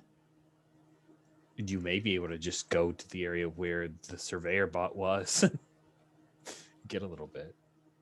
Yeah. Well, I mean, it's so there's a. Did we establish there's a difference between like fake and real, or that the surveyor bot would have detected? That's what we were faking with the surveyor bot, right? Yeah, you're basically. Yeah. The surveyor bot's going to come back and say this is not pure enough to be easily right. Okay, but I mean, she's going to want to check up on that. And I want her to find some like impure, fake, lab grown, whatever, as evidence that this is, we did seed this. So if I'm going to try to get a hold of some of this stuff and give it to Chuck Checkler, who can just, plant it in useful areas while fishing. Okay. So you just want her to kind of see that this fake stuff's around, the impurity stuff is around. And then you want me to find it and bring it to grandfather?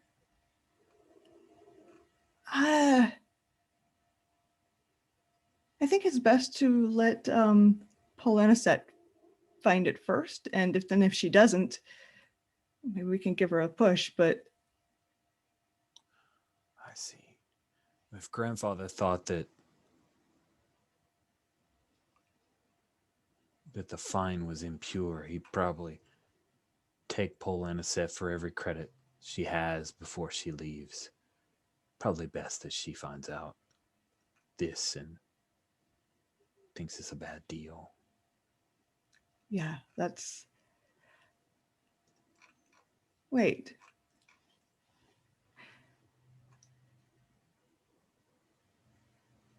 Yes? What if you went to work for her and found it?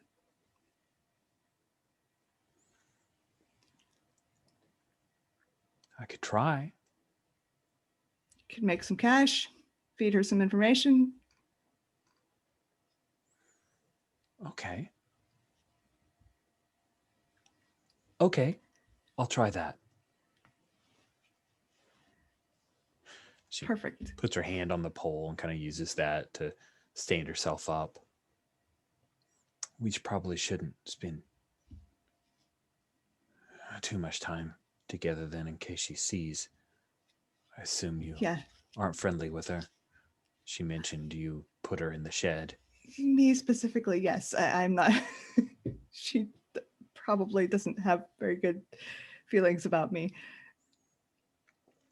And she's okay with Kit, but Check kind of tilts her head to the side and looks at you and says, "You maybe have your own reasons, but These people are never going to realize what you're doing to help them.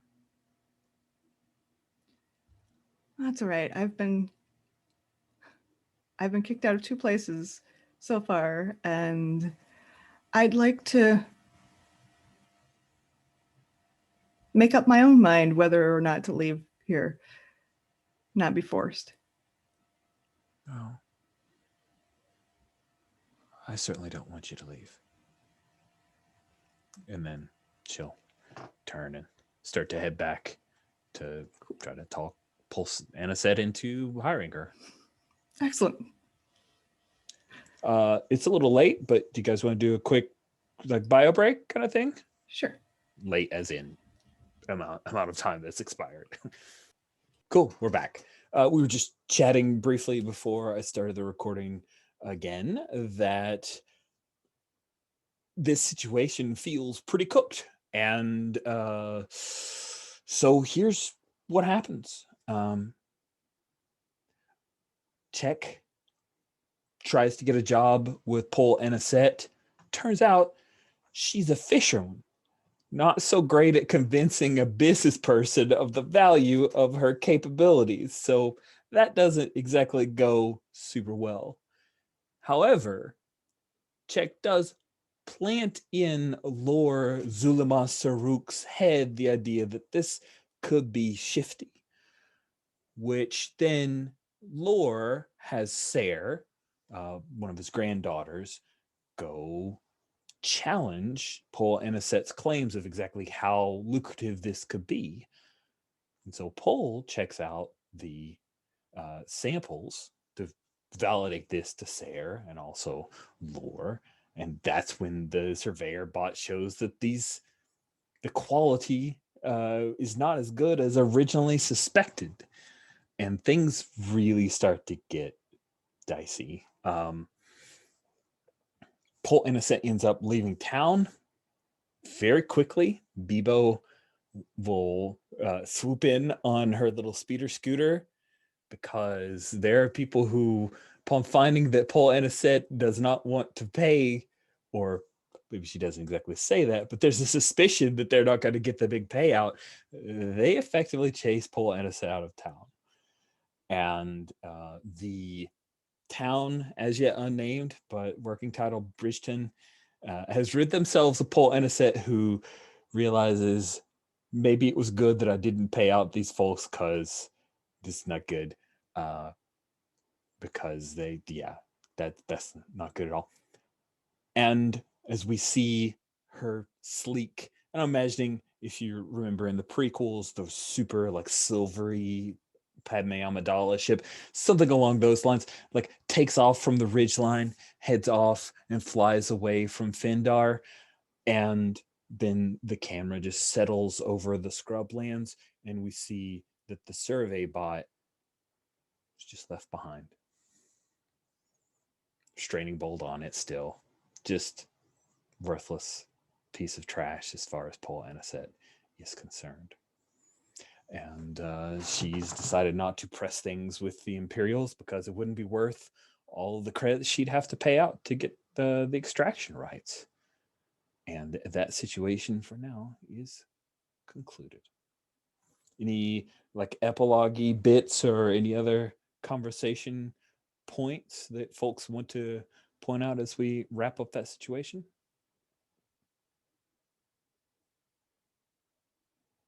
Nothing from my end. I'm just wondering about the Rook family and their fallout. Yeah, Because they were pretty into this whole thing. They're pretty pissed. Molkverk was the one who ended up physically threatening Paul Anisette for the credits that had been promised. And that's when Paul just took off. So now Lore has made some friendly overturns towards the outcast Check, who saved the family from potential ruin. So yeah, that's a little bit of the fallout right now. The balance of power went from, the returned Wanderlust Molkvork, who is wanted in several systems for various crimes. He's no longer the the main voice of the clan, and things are starting to shift for the Rooks. So there's that. Experience only happens through conflict, friends. So if you want to increase skills like TX did, you're going to have to go up and punch things in the nose or stuff. Let's pick another situation if you guys are cool with it, and then maybe talk for a little bit and see if there's any like prologue-y stuff we want to do there, or maybe we break a little bit early. We'll see. We'll just talk out the situations. What's interesting to folks. We have a few that we colored already. I work with someone on a past successful job. Now they come to me again. They're planning to rob an Imperial outpost, and I suggest instead of a nearby system, somewhere in nearby town, somewhere on this planet, transfer site for processed illudium. They say they've analyzed the transfer schedules and the security schedules, and they found the perfect day to hit it. I mean, this is totally a space western, so a space train robbery sounds great. And the other one was the daughter, son, child, sibling, nibbling of a past colleague has come to me on the run from Imperial Rangers with a data store of stolen passcodes. They're hiding out in my shed, which is, of course, Vesh's ship. I don't know how long a lead they have on the Rangers hunting them. Maybe only a day or two, maybe less. And there are a number of other situations. So now I'll shut up and you guys talk. I'm feeling like something more active would be useful. Like defending the town from something again, unless it's like very existential, like the warships are coming down. I don't know that it gives us enough to dig into. So that first one sounds like we would definitely be getting into some action.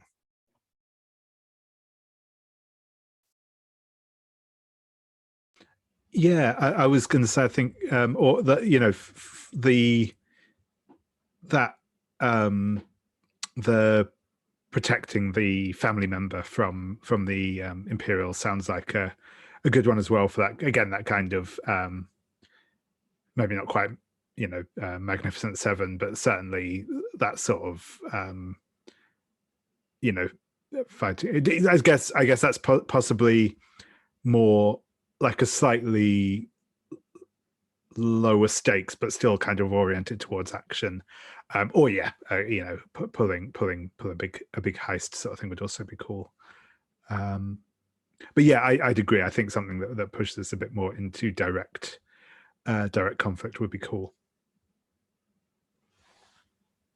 Bethany, did you see any other situations that piqued your interest, or do you have thoughts on the two that have previously been picked? I mean, I also like, you know, something a little more action-y. Just looking at 1-2 kind of combines the two. It's like heist to save a relative connection. So if we wanted to do both at once,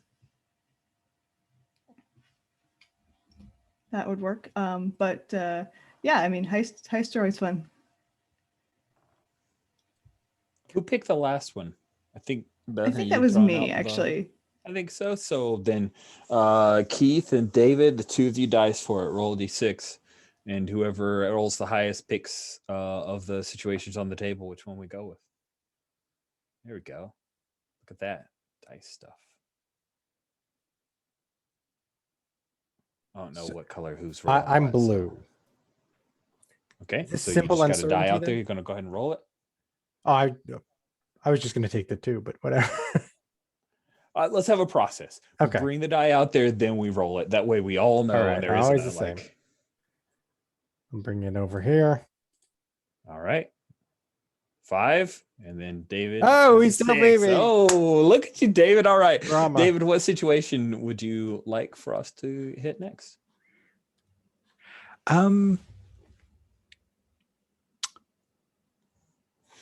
I think I quite like the hunted by rangers ones. It gives, because I think I quite like the that it brings the action to us rather than it necessarily being on us to go out and do a thing. I think it kind of forces our hand a bit more if there are people coming here to do bad things. Okay.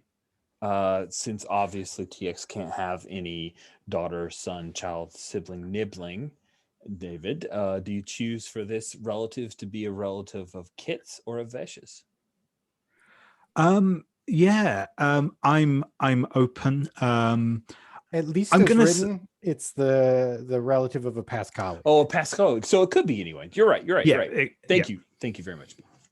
Although Uh, I would love for it to be the actual relative of a player character, but yeah, it can Yeah. also. I mean, we can do if that need too. be. I was just gonna. No, just I wanted to say appreciate that what it way. was. You're not excluded. Yes. So David, choose Yeah, which that's cool. relative or which person is are they related to?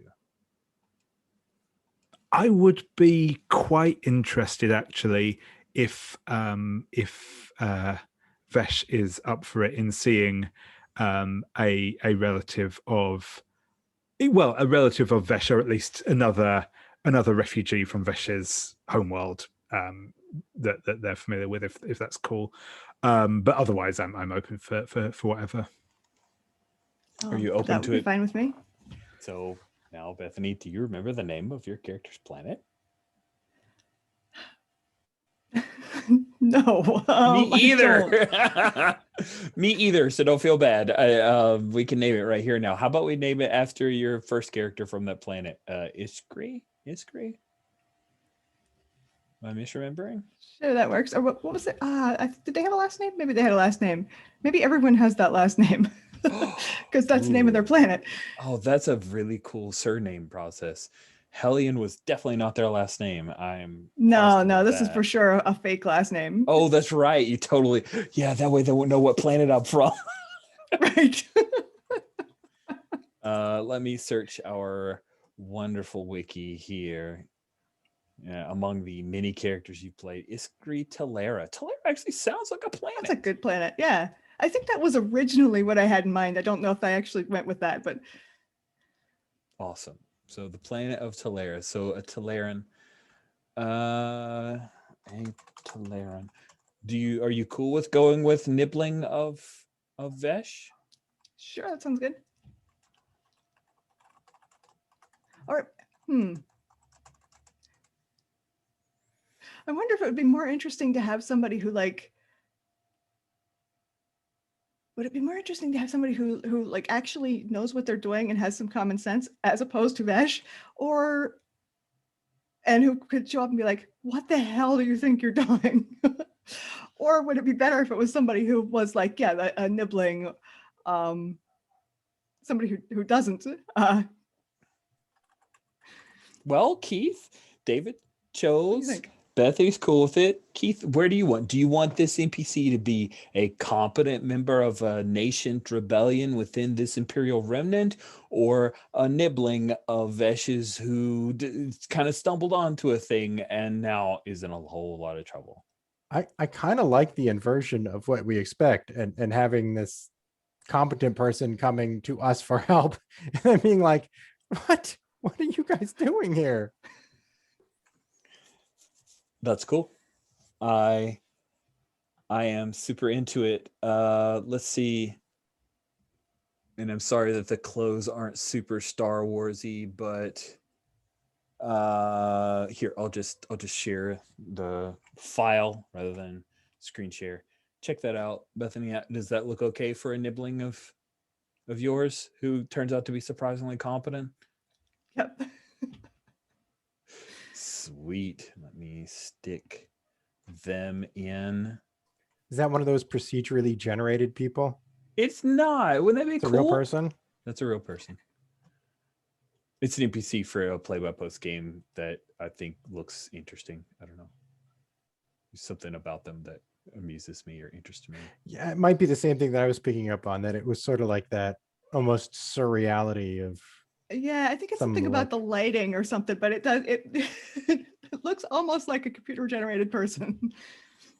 Does. They are in the new Gossip Girl show. Their last name is Treat, which I'm sure isn't all. It's probably the Bourne name, not a Hollywood name at all. Jason Bourne turns up at Fargo. That's awesome. Sweet. So yeah, I think maybe Vesh, you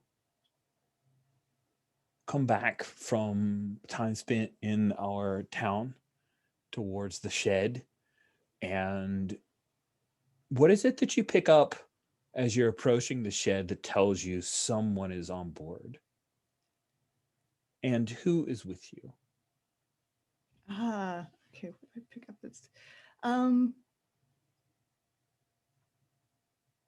you know, I would love to be there to help you with some repairs, if that works. Nice. perfect. Yeah, okay. In fact, you're there to help me with some repairs because the problem is that the door doesn't work. It doesn't like lock. So I've been leaving something on the ramp to like trip somebody up or like, and that's what I find on the ground. That's great. That's great. So yeah, Vesh, TX, and why not, Kit? You're there too, because it's fun to have everyone involved in a scene that introduces our next situation. So yeah, you see that the spring trap that you'd set up is laying there, and you hear the low hum of the power generator. It's not like anyone's powered up the ship to leave, just more like somebody's turned on the lights. Yeah, and I'm picking up like it's somebody or something is on that ship.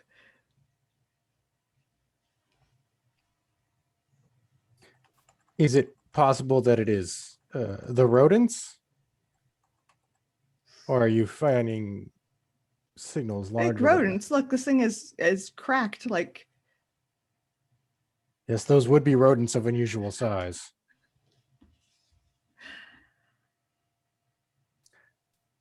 And this is why I like, try get out and the gaffy avoid. stick, and I'm like, okay. If it is a sentient being, they will not be able to tell that my cannon is deactivated. I will go first. Perfect. And I'm like, follow you close behind, holding the gaffy stick, kind of wishing I had something that, was more of a projectile weapon. But on the other hand, I did manage to throw this pretty well. Kit Shadestar, do you have something to arm yourself with? I hope it won't come to that, but I shall try and be disarming, and he'll give a smile. I recognize that this is a charming gesture and a biological. Cool. So, Vesh, you lead the way with the confident and sleek Kit Shadestar following behind, TX looming over, looking menacing with its useless cannon arm.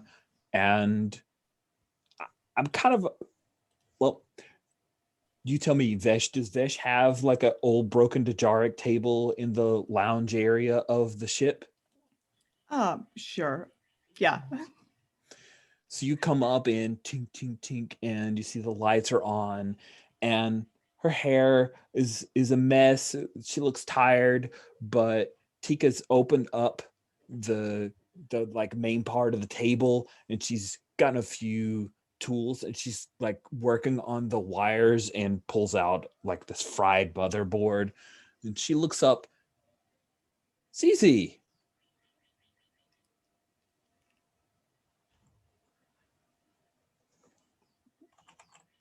What are you doing here? I'm in a little trouble, and then I got bored, so I was going to fix your Dejaric table. Ooh. You two are acquainted with each other. Yeah. Excellent. Then I'll help with your project. This is my brother's daughter. I haven't seen any of my family in a long time. I have no idea how they found me. She gestures with her little Hydra spanner. What happened to the engines, the hyperspace engines on the shed? It was in much better shape than the last time that I saw this thing. Yeah. That's why I'm still here. Vesh Hellion has not let me attempt to repair the engines yet. Perhaps now that Oh, you're I'm here, not stopping you. we could tackle it together. That would be good. I need to get off this planet. Oh. Who's your friend? ZZ? This is TX21, and this is Kit Shadestar. I got included as friend. Nice. Pleasure to meet you, my dear. I'm Tika Bremen. It's nice to meet you, Kit Shadestar. TX, both of you. Tika Bremen, if you need a ship to get off of this planet, it implies the question that must be asked, how did you arrive on our planet? I stowed away on a hauling freighter. Honestly, ZZ, I'm really excited that I found you. I didn't realize you were here. You can tell she's lying. It's just purely coincidence. You happen to show up in the one spaceport where I lived. Okay. Well, so let's back up a little. Before the stowing away, what happened that made you need to stow away? Well, maybe ZC, just you and I could talk about it. Your void tube works fine, right? Void tube bathroom. Yes. Okay. And then we like cut to her closing the door to the very, very tiny area that is a bathroom. And she leans in close and she says, I've got some stolen data crystals that I got off the Imperials and they're after me and it's very sensitive. We can use it to take down a Star Destroyer, but they caught, okay, they didn't catch me as much as they saw me leaving with it. So I need to get off the planet as soon as possible.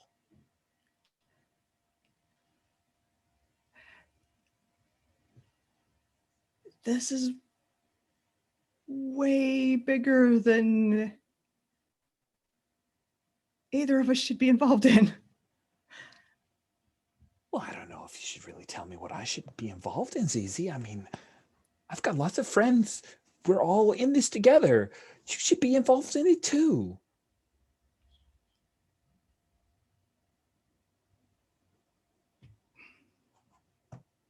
What are you going to do with these data crystals? You're not personally going to blow up a Star Destroyer, are you? Gosh, I wish, right? What do you think I am, Luke Skywalker? I mean, I don't know. You just stole this incredibly secret information, so It's a pretty serious who voodoo. knows? You're not kidding. I mean, I didn't think I would pull it off. And I got to be honest with you, there's a couple members of my team who didn't make it, but she reaches into like up underneath her shirt. She's got like a little hidden pocket and she pulls out this data crystal. She says, this right here, this is going to really help. See, Singe, he didn't trust the engineers from Coruscant. So he had specific schematics drawn up for his Star Destroyers. And now that's, as they've rotated over the fleet, they all work like on these schematics. Okay, this is a big deal. This is, so who do you need to get this to? Well, I mean, the New Republic would be the best people to get it to, which means I have to get off of Findar and a bunch of parsecs away. But for right now, I just need to make sure that there are no Imperial entanglements. So I figure if I can lay low here with you for a few weeks, then I should be able to scoot out of here no problem. And if we can get your comm unit, the satellite dish back up and running, I could probably reach out and get someone to come pick me up, but I don't want any kind of comm traffic happening right now, right? It's too hot, right? Right, CC? Yes, it's definitely too hot right now. Can we trust your friends? Yeah, neither of them has any fondness for the Empire. She opens the door up and she goes, "Hey guys, I'm a rebel." And we'll end the session right there. Because I just wanted to end it on a stupid cliffhanger. So that's cool. Awesome. So let's end up with a little bit of stars and wishes. Reminding us there was 5 sessions. So we've got 3 sessions left, 2 situations based on our current play rate. But I'd love to hear thoughts now that we've had 2 full conflicts and a couple of or a few of the uncertain crap. I can't remember the name of it. Simple uncertainties. So who would like to go first? We start with wishes so that we can end with stars. Let's go first with wishes.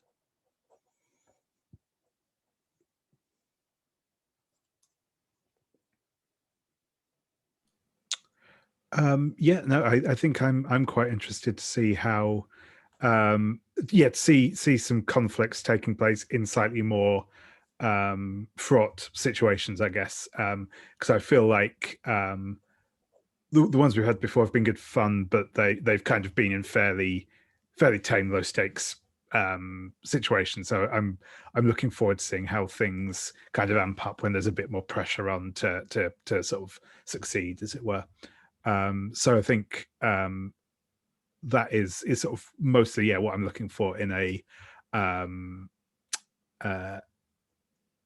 like mechanical sense, that sort of thing is just seeing sort of a bit more high stakes conflict, I guess. And story wise, I think I'm this seems like a fun one to go on with. I'm looking forward to sort of both getting to have the proper like Rebel versus Imperial shenanigans going on, and also just see a little more of that. That would be cool. Cool. Awesome. More of that. So Bethany or Keith, who'd like to go next? I would agree with the little bit more conflict.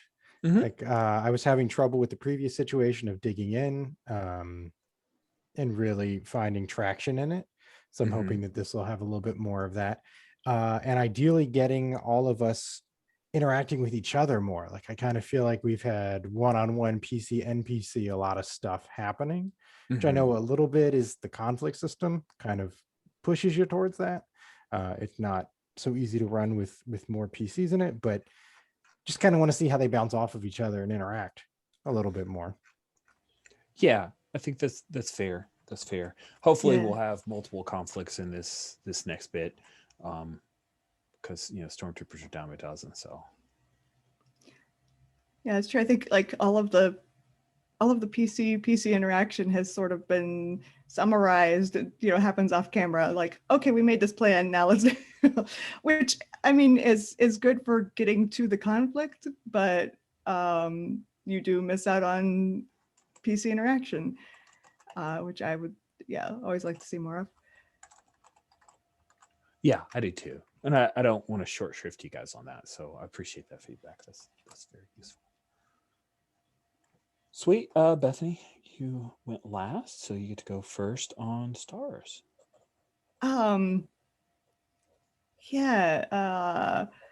Stars to David for being like a very convincing smooth talker. Like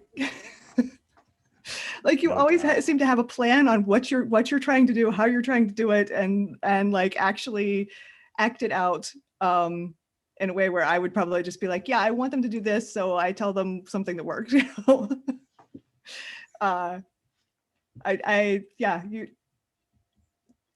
play Kit Shadestar out like in detail, and it's great. I'd like to see it. Like to see you in action there.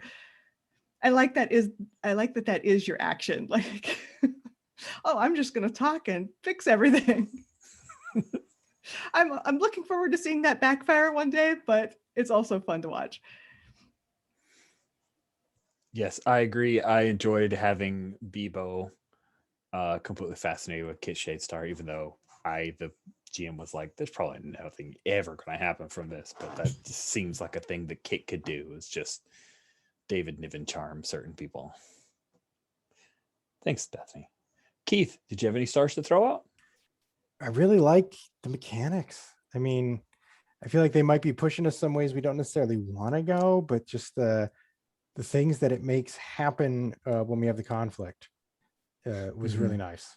It's like, well, this is not the way I thought this was going at all, but it's good stuff that's happening. So yeah, now that we're getting a little bit, I mean, I hope we're getting a little bit better. I know we hit about 45 stumbling blocks and that would go, actually, we can't do that. No, that's not where we are in this. Yeah, no, I was the one who like stumbled all over the place there. I appreciate David a couple times checking me. Star to David for helping me get back on the right track, and Keith, of course, for being understanding and patient and going, aren't you the GM? Oh wait, I'll be nice. You were nice. Thank you. And then David, did you have any star standout? Yeah, no, I'd say kind of to echo that the star from Keith. Yeah, I'm enjoying kind of getting to grips with the system again. So I did play Dogs a very long time ago, and sort of it is interesting. It's a different way of engaging with the mechanics, and a lot of the games I've been playing at the more like Power of Earth, Apocalypse, story gaming spectrum of things. So it's quite interesting to have something that is a bit more like that, like what do you call it, like emergent story type mechanics in it. It's quite interesting. So it's fun to get to grips with that. In terms of like specific stuff from today, I really liked I really liked the way that the interaction between TX and the labor droid was really cool. Just little bits of conversation amongst the action was really fun.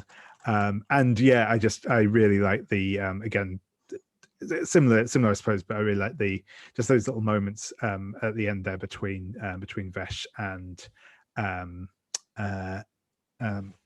already blanking on the name. Our rebel. Yes, indeed. We're just some really nice moments in there. So yeah, thank you very much. Sweet. I wish that the conflict system, like there's a part of me that wish the conflict system was faster, because I love the things that where you end up at, especially the Fallout. Like even experienced Fallout is super interesting in this game, and the game is built like that's the only way you get better. Very burning wheel mindset in my head, like, and sure that Vincent had his own reasons, and I don't know which came first, so I don't care. But like there's that thing of like you've got to grind into the system to get better, but a conflict takes a while. So that mix of like getting enough into where like Bethy, you still haven't had one. It's like we got 5 sessions. At some point, Bethany gets one in 5 session. Like that sucks. And I wish I were better, faster at it. I feel like by 4.5 sessions, we'll have it down and we'll get through pretty quick. But it's one of those things that it definitely takes. I think, sorry, as another wish, yeah, there it is. To try one where we have more than one PC. I know it might not be smooth, but like that might also be useful. If I agree, there's one leading and one throwing and helping, then like I'd like to see as it much of the audience, because I think the helping is really interesting in this, and we've only had it.